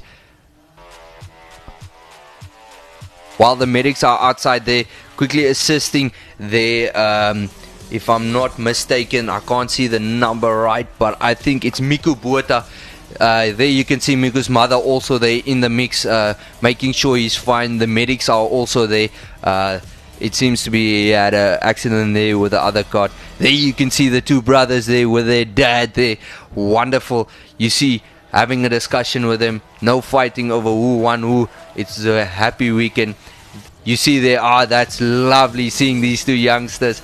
But disappointed with each other, but they're still brothers. They still love each other. That's what his dad said, if I'm not mistaken there. So it's good to see them. They're going to have fun tonight. They both won the Bambinos. So let's see, while we wait for that cart to getting off, we'll go to CJ for a few interviews.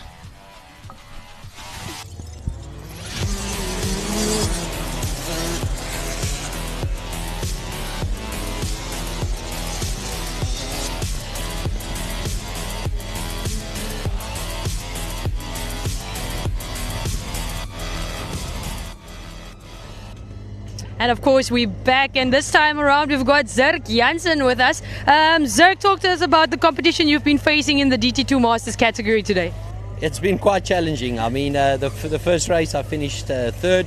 This track is quite challenging on overtaking, so it's not as easy as it might be. So you try and get into good times to get a good start the next time. Yeah. And we saw Mark, of course, coming through and showing his class and then starting off good in that second race, and then off slightly veering off there on the road. Just your thoughts behind Mark and him stepping up with such competition. Well, that's excellent news. I mean, I mentioned this morning he did a couple of different setup changes on his vehicle from the previous race, and you can see it on the track. I mean, the times are excellent that he's putting up, and that's it makes for great racing, and it's so much fun in the class. Now, I think you've been keeping a clear eye on the kids as well in the Bambino class. We've of course had Nandi and Mandume stepping up, and the likes of Mila battling it out for first, second and third. Just your thoughts about the kids and the way they're growing into the sport.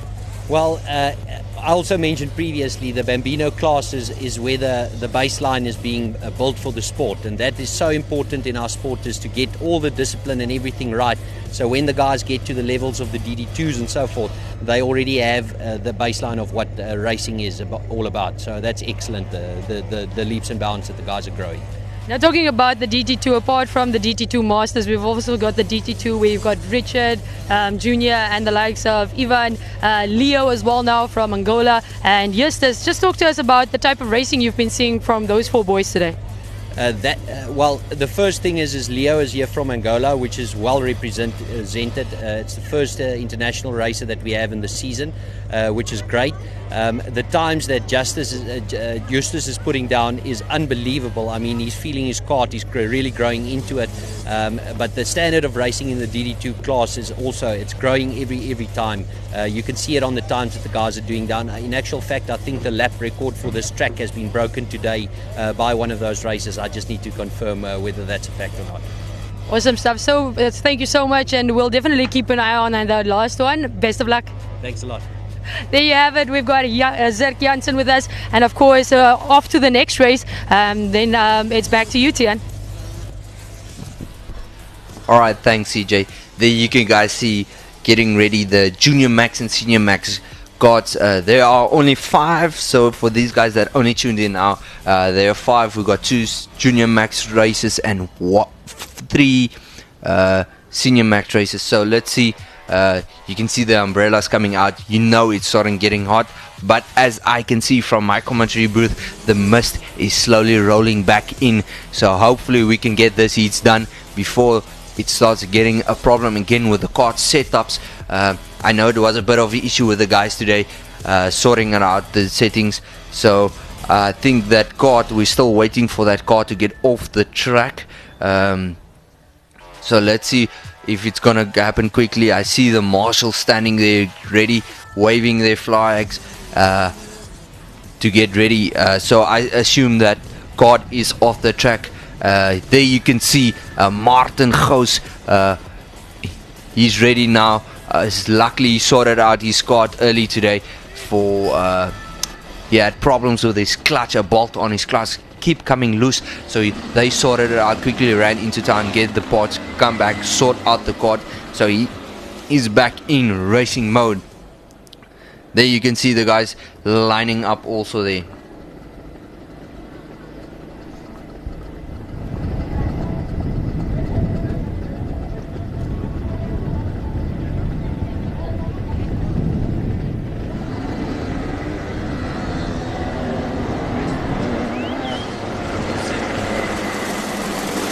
Alright, as they start with a formation lap, a big race between Chucky and Martin is going to happen also.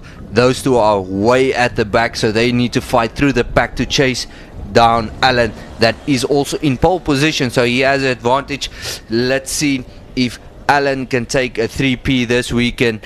There you can see Alan, number 17, really fast driver, and next to him you also have Darius. Sorry, I pronounced his name wrong the whole time. It is Darius, not Drickus, Darius. So that was my mistake, pronouncing his name wrong. So there off, you see there is Darius taking that first move and running wide. So let's see what's going to happen in this next few laps. Martin Goes also taking an advantage of that first turn, and he's now in third place position and second in senior max position. Darius now in first place position. Also, if I'm not mistaken, it is his birthday today, so one win would make his day also perfect. As they go through the first turn, you can see Chucky also made their move there on course to pass for fourth position. As they go up, Chucky there, Chucky and Martin now, they're in a battle for that second place position. So Chucky and Martin battling it out. You can see still Darius comfortably there in the lead. Sorry, that is Koos Reineke in the lead there, and then Alan there in second place. So we still got the battle between Chucky and Martin going on here for that third place position.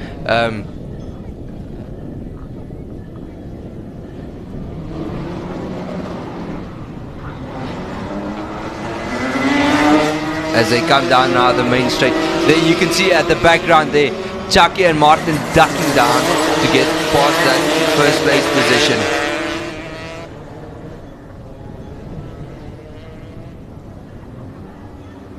As they come through the hip, and look, the blue and red overall, those two guys are the guys having a battle now out for that first place position.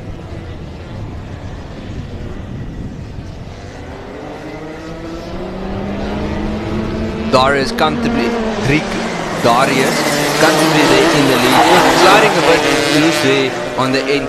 It's starting to get a bit chilly there, so that means the track is also cooling down now a bit. Then you see Alan there, but the battle to see is Chucky and oh no, Chucky span out, so they're getting him off the track there quickly. It looks like he has problems. Oh no, his car is back on track again, so he's back on his way. Unfortunately, it would have been nice to see him and Martin having a battle there for that second place position. We still got Darius comfortably in the lead for a youngster, as I can see on my grip sheet there. Darius only 12 and still running hard there. Alan Smith at 14 also in the senior max group. As they go down the main straight now there, let's see if Alan can make a move there on Darius to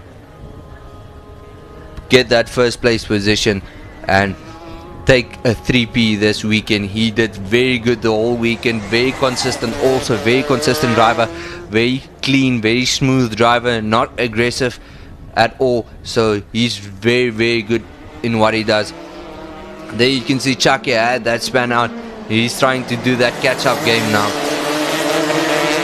Martin has a bit of a attack on him from Koos Reineke, chasing him now down. So let's see if Martin goes wide. That opens a whole gap for Koos Reineke to pass him on the inside line. So let's see if Martin can retaliate and get back into that action and pass Koos there. As you can see, this is still a tight pack. They're very close, very fast. Very nice racing between the junior max and senior max guys. This is actually a very nice race. They're very compact. From heat 1 was really split up, having problems with grip and so on. Now you can see they're all really packed except Chucky, that's still a bit far behind, but he's also catching up. If you watch the times, he's pacing now to get up. There you can see Alan trying to make a move, look in the inside, but closes, comebacks in, and see the short straight was a bit too short to make a move there.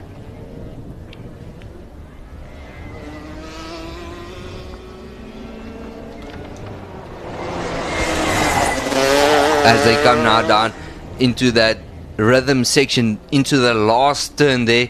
Long turn, really awesome turn here. You can pick up so much speed for the main straight, and then you need to go back down. There you can see Chucky's how far behind as he, according to the rest of the race, is coming now down into that S's. There you can understand what I mean by S's through that turn there. There you can see Martin goes there at the back, and then Koos Reineke there in third position and second in his class as they go through the last turn now down the main straight. Alan still struggling with Darius to catch up to Darius there on the main straight. Darius doing very, very well, but the time difference between them just 0.6 seconds, not that far behind Darius Allen them. So let's see what's going to happen in the next few laps. They still have 11 laps left of racing for the weekend, then they're also done for the weekend. So hopefully they can finish off strong this weekend. Darius looking really good in his car today, very consistent also. There you can see Alan picking up more speed and speed as he goes on, really composed. Martin also trying to make a move there at the backside to pass Koos Reineke for his position, for that third place position. There you can see a lovely view as that last turn comes out and straightens down the main straight there. Now you can see it looks big, that gap between them, but with 0.9 seconds between each one, that's not bad at all. These guys are very close to each other. This is a nice battle to see happening, with especially this group that had so much problem this morning.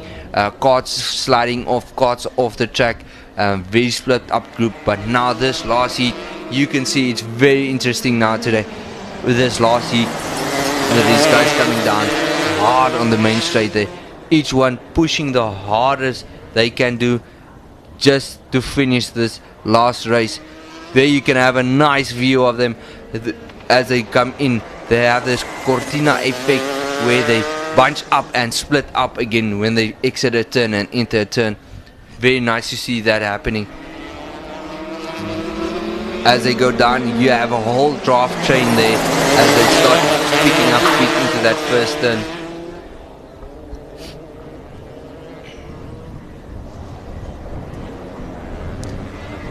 Martin sliding a bit sideways there at the back. There you can see the spectators getting super excited for this racing. Alan trying to get now up closer to Darius to catch up.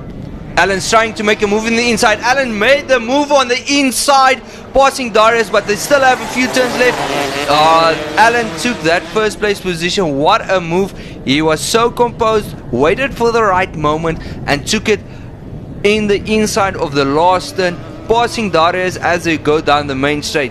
So now Darius is on the attack to take back that position. And in the mix, you still have Koos also catching up, and Martin.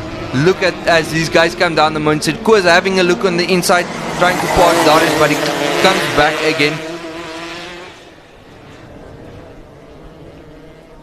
As they go through the sharp hairpin section, you can see Martin also now starting to get into this mix of this four-way battle for that first place position. It's super awesome seeing battles this close for the first place and not even a second place. This is awesome. As they go down the main straight with 5 laps remaining, now you can see Alan starting pulling out a bit from the back, extending his lead a bit. Martin losing also a bit of space there. Chucky also there. You can see Chucky in the background there, still in this race, but far behind, but he's just cruising to finish now, just to get his points also for the league. But Darius, he doesn't want to give up. He still has 4 laps left. You can see how they're coming down, and look how far they are from each other, but look at the time split difference between them all. It's insane to understand time and distance. It's something different to understand that 1 second can be that far apart from each other. Now you can see as they come down into that last turn there, also very sharp turn there, but if you get it right, you get a lot of speed out of that turn there. And coming up there, you can see Martin now. There's Alan still in the lead. They're doing awesome there in the lead.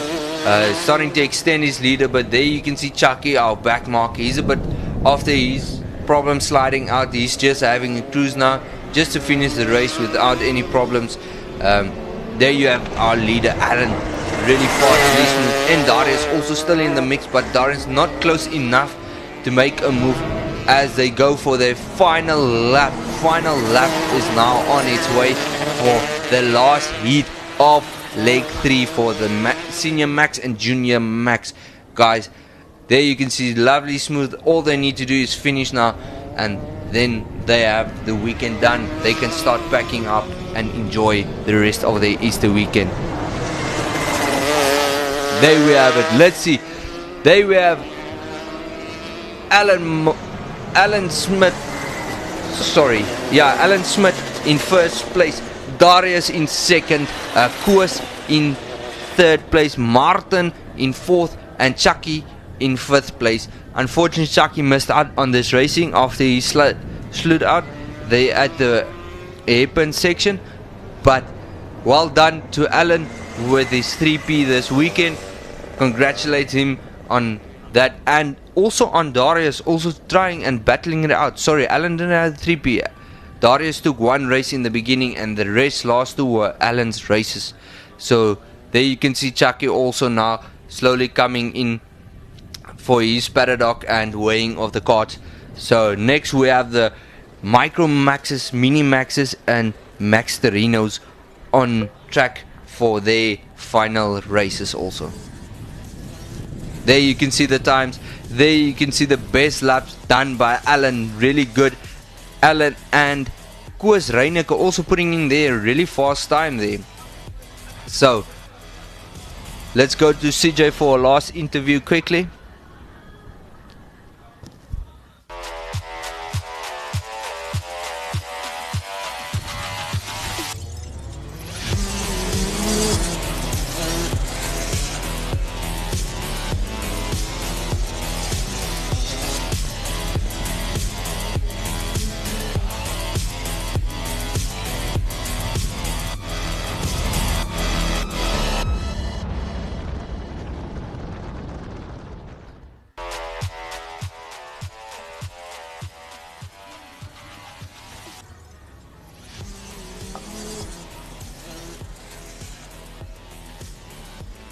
So now you have your set up for this race, the grid order to look out for. Hendrik Roos, he wants his 3P this weekend, but he's starting far but behind, but that gives him chance to catch up. Then we have Sebastian also there in the mix.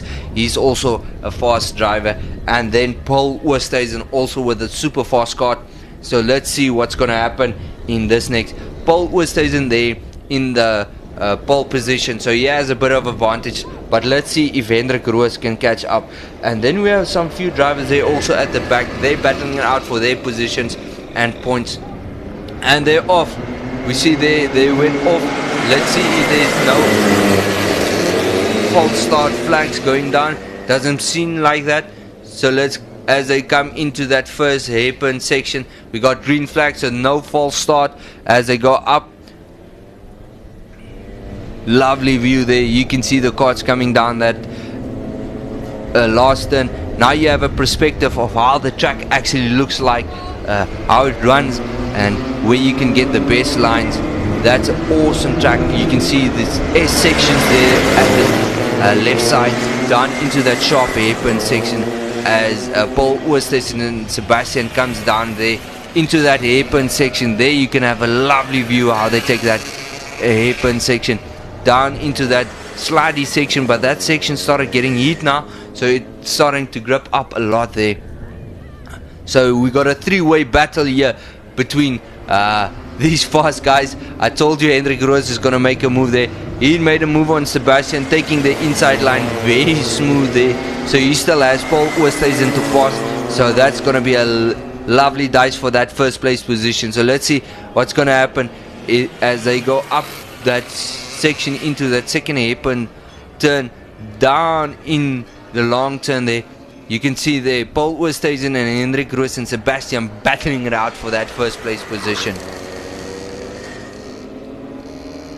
Hendrik trying to make a move there on Paul Oosthuizen, but the straight is a bit too short for them. We had almost a caution flag with 12 laps remaining. Let's see as they come down into the hairpin section, trying to make his move. We have a slide out there. And there, guys, you saw that now. That was an accident. Caution flags. That's why we have caution flags, to slow down the kart so we don't have incidents like this. It's a problem, so let's see if they can get on their way and going there. They're on their way. So it looks like Hendrik Roos made a move there on Paul Oosthuizen. So now Hendrik Roos is now on his way for the lead. He's going to get away for his 3P except if something happens with him during this race, a kart failure or an accident, but he's a real smooth driver. Now the next battle for second place is between Paul Oosthuizen and Sebastian van Niekerk. So this is going to be interesting. Let's see if Sebastian can make a move on Paul Oosthuizen, or are they going to battle it out as they go down. Coming down, they still have 10 laps remaining. An easy 10 laps for Hendrik Roos. Hopefully, if there's something happens with this car, hopefully nothing happens to that car and he can get his 3P this weekend. But the biggest battle now between these cars are between Paul Oosthuizen and Sebastian for that second place position.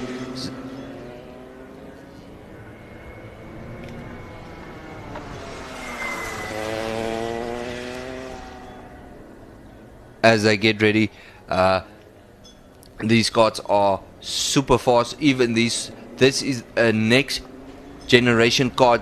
The car Hendrik Roos is driving with is super fast, very nice, and the technology on this car is also awesome. So let's see what's going to happen in this next few laps between Sebastian and Paul Oosthuizen. So as they go through, but Hendrik Roos is getting some back markers. That gives chance for Sebastian and Paul Oosthuizen to catch up to them for that first place position. Here you can see how fast that Hendrik Roos car is actually. He's really doing awesome there, coming into that turn there on the top section through the rhythm section, and then there Sebastian had a slide out. He loses a spot or two maybe, I'm not sure. I think that was back marker, so he's still in that third place position for the overall event. Hendrik Roos car really moving down.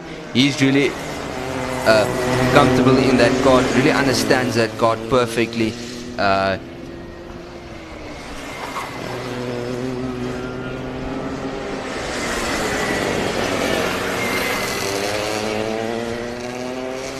Hendrik Roos still comfortably there in the lead.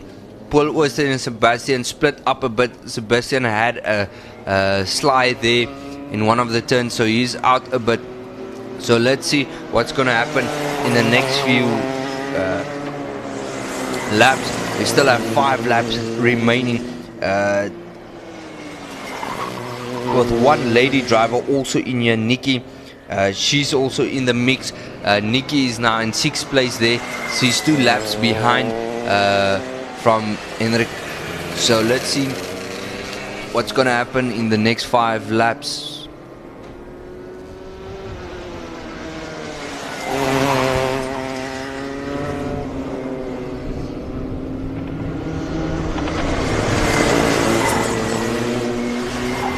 Hendrik Roos still comfortably there, running his race there in the lead.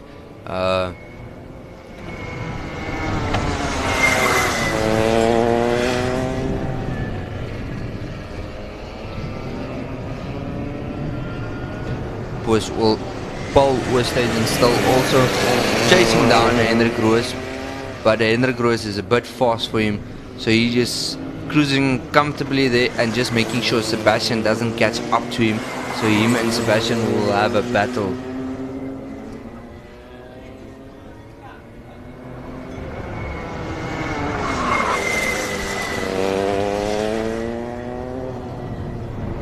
You can see there Hendrik Roos coming now down main straight for his third last lap.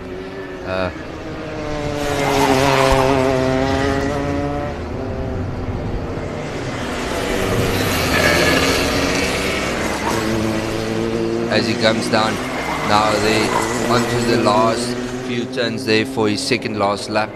Hendrik Roos doing very good there. He's on his way for his 3P this weekend. Did wonderfully.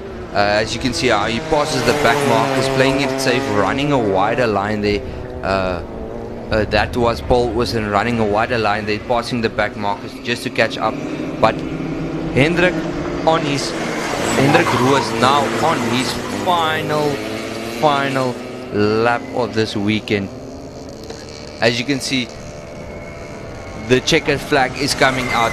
As the checkered flag waves, Hendrik Roos taking his 3P for the weekend. Awesome there. So as the last two guys come in,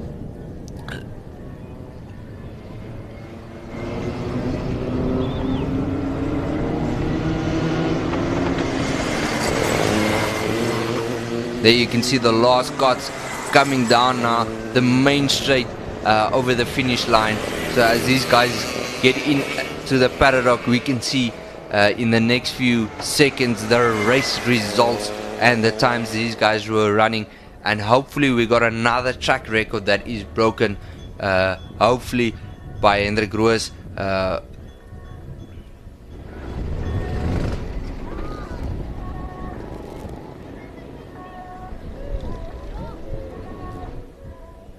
There you guys can see the time Hendrik Roos was running there, and the time he got into the 102 kilometers per hour down the main straight. That is really fast for the Scots.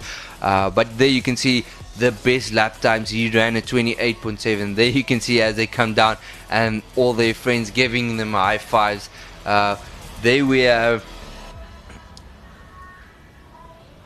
Travis Nell stranded there next to the track. Hopefully we can get him off quick while we wait for him to get off the track. We can go to CJ for an interview. CJ, to you.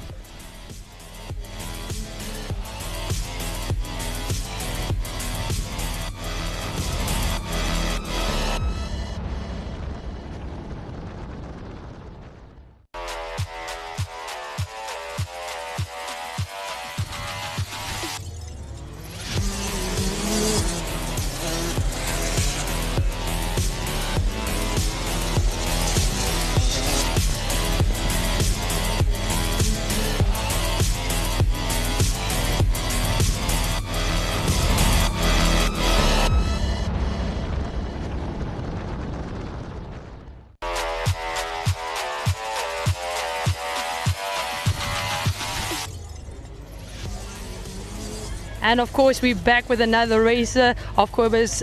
Quibus, just talk to us. How has the racing been going? How are you feeling after today? It was really good racing. Darius got a lot faster, so it was actually a really big challenge this time. I was challenging the seniors more this time, so it was intense racing. And then Quibus, just talk to us about you saying Darius drove faster. Could it possibly be the track that is different from Windhoek's one this time around? I don't know how much he practiced or anything, but he was a lot faster than last time in Swakop. I think he's a really good driver as well, and all the other seniors are great drivers. Awesome stuff, and best of luck with the next leg. We'll definitely be keeping an eye on you. That was the last leg. The next leg, leg 4. So we'll be keeping an eye on you, as I. And that was Quibus, and of course him very much excited, but clearly the competition is very high here in Swakop. If you are still around, do come say hi to the drivers. We're going to stick around for quite some time still. Alright, thanks CJ. As you can see, the last card is being pushed off. That would be Travis Nell's squad. I assume there was a chain jumping off from that card, so that's why he was stranded. So next up we have our last two classes and the insane classes of them all. We got the DD2 Masters now next up. That would be Jörg, Mark and Zirk fighting out for that last race. So far we got Jörg taking the first heat and then Zirk taking the second. So if Mark can make this one, it would have been one race won by each of these drivers. So let's see what's gonna happen. I see Zirk now in pole position with Mark second and Jörg last. There you guys can see these guys also all in their 30s, almost Jörg almost touching that 40s there. So let's see what's gonna happen in the next few seconds. This is gonna be interesting. These guys get tired really quick. There you can see Mark, he's ready for his race, super excited. He's also new to this. This is his second race overall, and there you can see the technology in these cards are super advanced. Awesome cards, this one. So there you can see, and then there we have Zirk also. Sorry, that's Jörg. There you can see Jörg also, someone you're familiar with, the event organizer of it all. There you can see the brand Sodi also there. He's the supplier for all the Sodi cards also.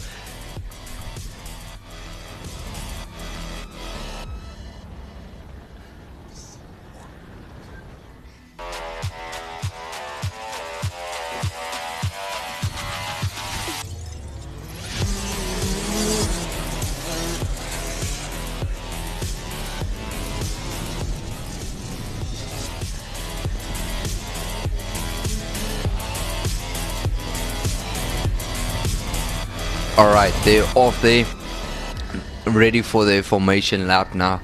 So let's see what's gonna happen in the next few seconds. These guys are really eager to drive.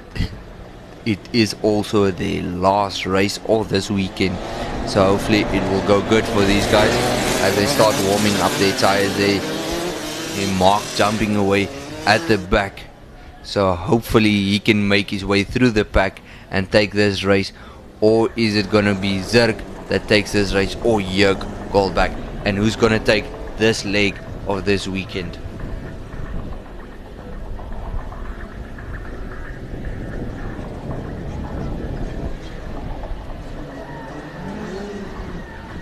As they come down now to that final turn, starting to get back into their formation. These guys are eager, they want to race and get done with it. So they're off there. Hopefully no false start, it doesn't look like that. So let's see what's going to happen. Mark making a move early there on Jörg, trying to make a move there on Zirk. So he's on his way to make that move for that first place position, to take this race and win this race. He did really good after he set up with his cards. He has really improved his pace. And there you can see Jörg also there at the back. He's trying just to have fun now. He already got his W, so let's see if Mark can make that move. Mark really fast through that first turn there, up to the SS section. So let's see as they go through the hairpin section, coming up there, still really close battling. They got 14 laps. They made the laps a bit shorter for these guys. They get tired really quick. It's really physical turning these cars. You can see Mark trying to make a move there on the inside, but Zirk bit faster through that turn as they come down now up into the first turn to the second turn. That small straight there, that straight is actually uphill, so it isn't that fast to make a move on. As they come down now through the last rhythm section into the last turn, let's see if Mark can take the right line and pick up that speed. But Zirk is really picking up now the pace. Between them, 0.5 seconds, still very close, very competitive there. Times there. Jörg also still under this 1 second time from Jörg, so this is a really close race. Zirk very comfortably still in the lead, still controlling this race, but Mark on the attack there. He wants that win, so he's really pushing hard now to get into that win situation in that first place position. As they come through the S's now, you can see that S's really slows you down for that hairpin section. Here going very wide, they're touching the sand a bit there at the exit. So let's see as they come down now into a long sweeper there into that rhythm section. Down into the final turn, there is Zirk still comfortably in the lead, but it looks like Jurk is now on the attack, chasing down Mark now to catch up to get into that second place position. So let's see if Jurk can do that and make a move on Mark there. You can see how close those two are to each other there at that last section. Jurk and Mark very close, coming down now into that rhythm section. Mark losing a bit of speed, bumping around there through that rhythm section. Here you can see they're coming down now on the main straight, going into that last turn there on top there. Still 9 laps to go. Lot can happen in this last few 9 laps. Mark running wide, Jurk also running wide, using that extra bit of the track. They can put off 2 wheels on the apex as long as it's not all 4 wheels. That's exceeding race lines. So let's see, they're using the track more to their advantage, using the rules more to their advantage. So let's see if Mark and Jurk can battle it out this last few laps. They still have 8 laps remaining. You can see how dusty the track's starting to get with the wind now, and as they come down through that rhythm section, Mark bouncing a bit around there, Zirk taking that turn very comfortably, very smooth, very easy there as he goes down the main straight up to his first and second turn, smooth through those S's there.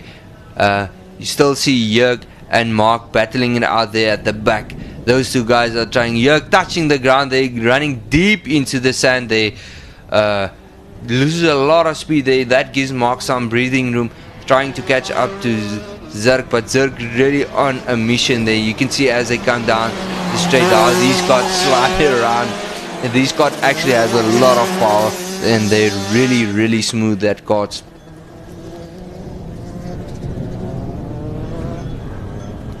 There you can see the difference. Jurk learned his lesson turning there on that turn, almost lost the car there in that gravel trap there at the end, but luckily he kept it and went on. So there you can see, there Zirk comes, and then you have Mark coming down there. These cars sound insane. Even if they shift gears, you hear a pop bang every time they shift to the second gear or down into first gear. These cars are really super fast and very hard to drive. It's not as comfortable, and these cars don't have suspension, so your tires are actually the suspension. So that's why you see these guys bumping and weaving and bobbing everywhere. They only have a seat, and that's it. No springs, no shocks. The only shocks you have are your tires, and it all depends on what pressure you put your tires on. That's how much you're gonna bump around also and lose traction. There you can still see Zirk now on his last 4th lap down the main straight. Gonna start now with his 3rd last lap also. There you can see how the gap between all these cars starting to expand as these guys come down now. There you can see Jurk in 3rd place, also running. He's now 6.4 seconds behind Zirk, and Mark is 3.1 seconds behind Zirk now really comfortably in the lead. He struggled with heat 1, and from there on he did really good now.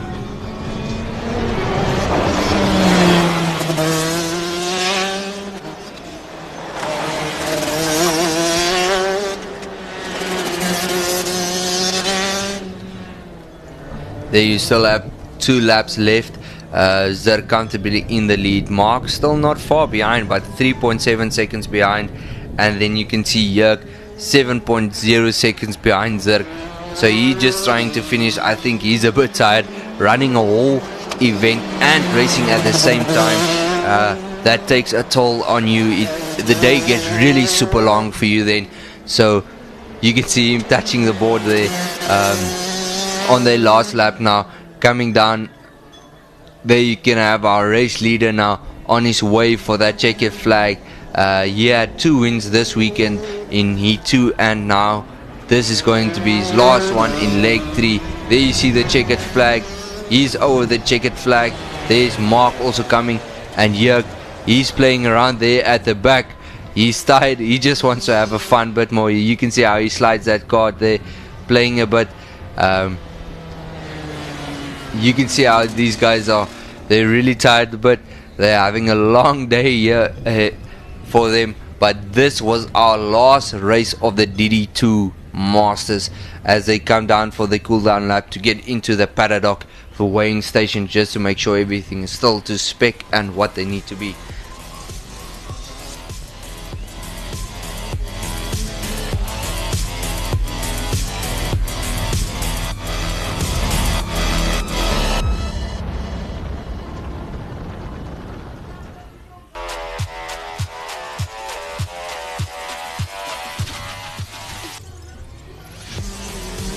There you have the times. They're all really close times. Their best lap times really close to each other, and their speeds also there. There you have your final results, with Zir taking the lead and Mark in second, Jörg in third position. So we're off to CJ for an interview.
Alright, they're off for their formation lap. There you can see our racers, the ages and what numbers they are running.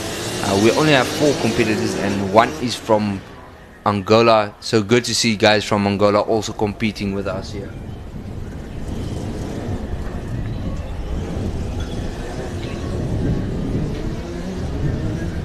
Alright, so there you can see these guys coming down now, warming up those tires.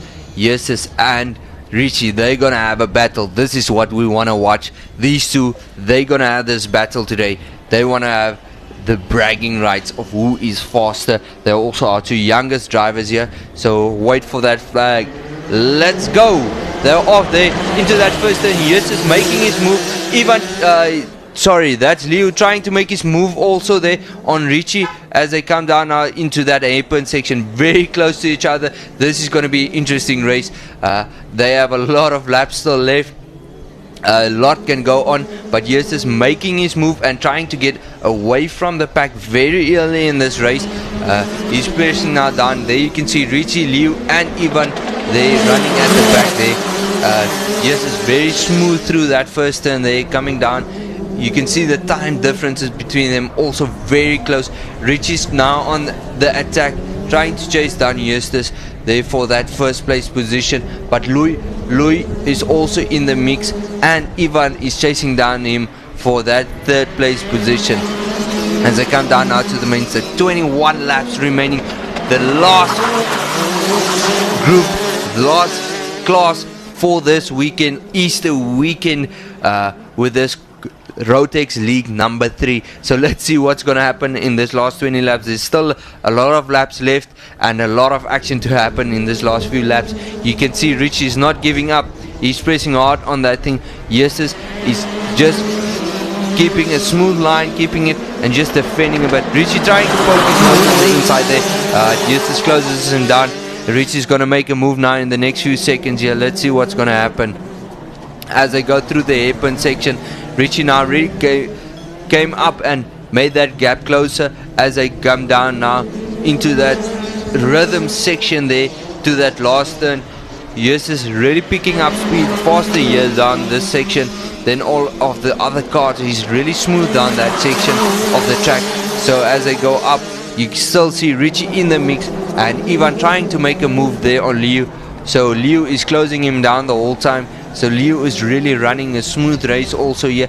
You can see actually how fast the Namibians are compared to those guys with them. We tried to get an interview with him, but he doesn't speak English or Afrikaans, so unfortunately we can't have a discussion with him and ask him about his feelings. So let's see. There you can see Richie made a move there on Justus. So Justus is now on the attack road now to pass Richie now. Richie made a nice move there on the corner there on the top. So let's see what's going to happen. Richie trying to extend his lead now from Justus. Justus is also putting down now the pace to get now into that first place position. You can see Justus trying to battle it out now there. He's pressing now hard. He wants his position, first place position back. So let's see what's going to happen. The pack is still really close together. You can see them, they're not splitting out from each other.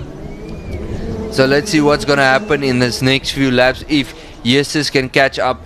Richard really keeping his composure there, trying to make that move there. Still 16 laps left, and let's see if Justus can catch up to Richie. Richie now starting to extend a bit his lead, but losing a lot of time through the turns there. That gives Justus time to catch up there. So let's see what's going to happen.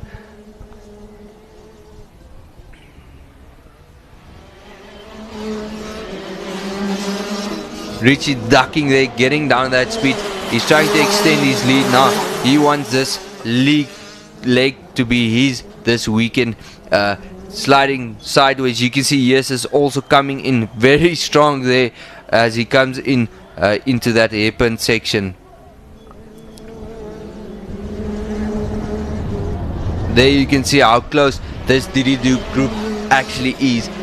There is not enough space between each one. Richie now putting down the pace just to extend his lead a bit. He wants a comfortable lead and then getting back off the power. He wants just to be in the front enough if he makes a mistake so he can fix it and still be in the lead. Justus is now on the attack road still there, but Leo is in the mix there.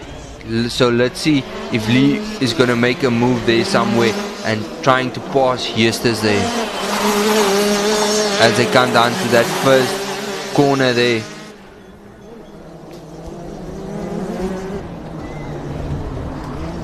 There you can see how close the last three guys are from each other as they come up to that top hairpin section, coming down into a long sweeper there as Lee trying to make a move there on Justus.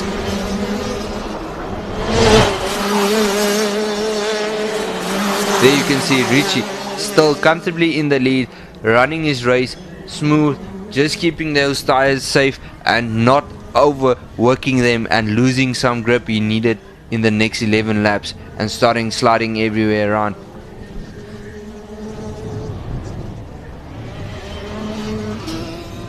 There you can see Richie really putting down the pace also at the same time as he slides sideways, almost touching the gravel there. There you can see Leo also, he went a bit off there. They're really pushing it now. It's their last race for this weekend, so they're putting it all out there just to catch up to Richie. But Richie's not extending his lead that far. There's still 2.5 seconds left, but the back group there is really close to each other, really smooth to each other there. Here you can see as they pass underneath the finish line there, very comfortable there.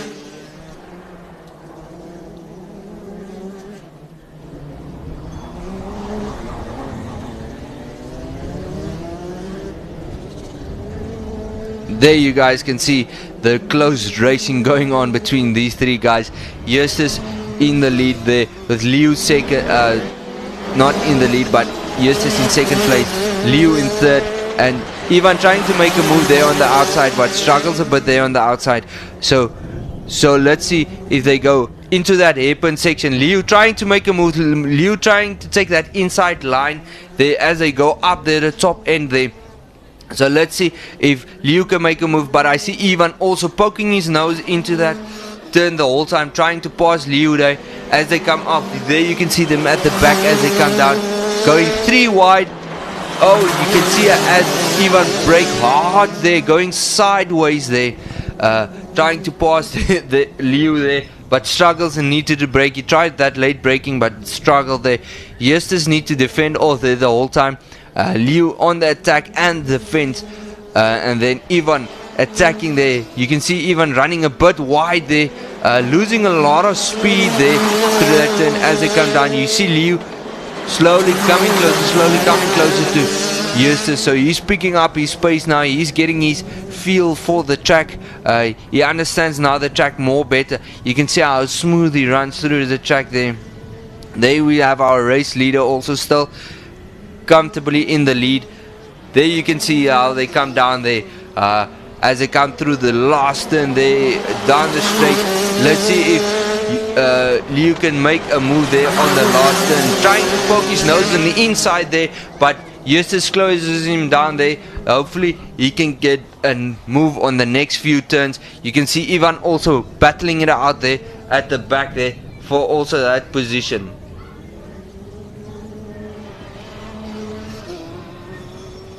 They're coming now down the main straight. Let's see Liu trying to poke his nose in, but I see Ivan also there in the mix, trying to make a move on the outside, but struggles a bit there. But very fast through there, Ivan next to Liu almost. So let's see as they go up. They still have 4 laps remaining. If Liu needs to make a move now, it's the time. They still have only 4 laps left. So let's see what's gonna happen in the next corner as they come down the main straight. Liu is looking the inside. He's trying to that inside line, but struggles a bit. Justus is a bit far in front of him. So as Richie comes down now, our race leader comfortably in the lead, taking his time through the turns, making it safe, make sure he has enough. But you see, yeah, Justus in the front there, Liu in the attack mode there, and then Ivan also trying to attack Liu there as they come for the second last lap. This is gonna be interesting. Let's see if one of these guys gonna make a move on the last 2 laps. There you can see Liu trying to make that outside line move, but didn't get that line right. So as they go up, as they come down, coming to the last turn now, they're coming down the main straight. They're very close to each other, so maybe there's gonna be a move. Look out for Ivan. Ivan is poking his nose in the inside, but struggles a bit. Liu's a bit faster than him, so this is our final lap. Let's see if Liu can make a move. He's trying to make a move there on Justus there, but Justus closes him down, and you still have Ivan in the mix there, pushing hard now. So this is going to be interesting. This last few turns, what is going to happen in this last turn? There you see Richie taking the win, but look at the race there at the back, running 3 wide and coming down. There we have it. That was one heck of a race. Justus taking that second place position, Liu third, and Ivan in 4th position. These 3 guys had a super battle, but there we have our race leader, Richie Slummett.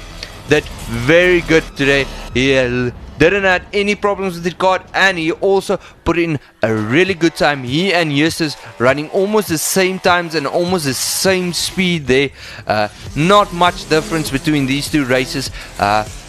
One is Then we have Liu and Ivan there with almost running the same times also there at the back and the same kilometers per hour. So this was one insane race.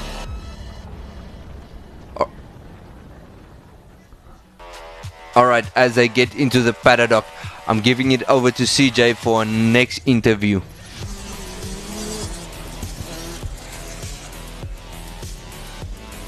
Guys, that's last.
And what a day we've been having here at the Swakopmund go-karting track. We just finished leg 3 of the National Karting Championship. What a day it has been, all the way from the Bambinos right through to Senior Max and the DD2.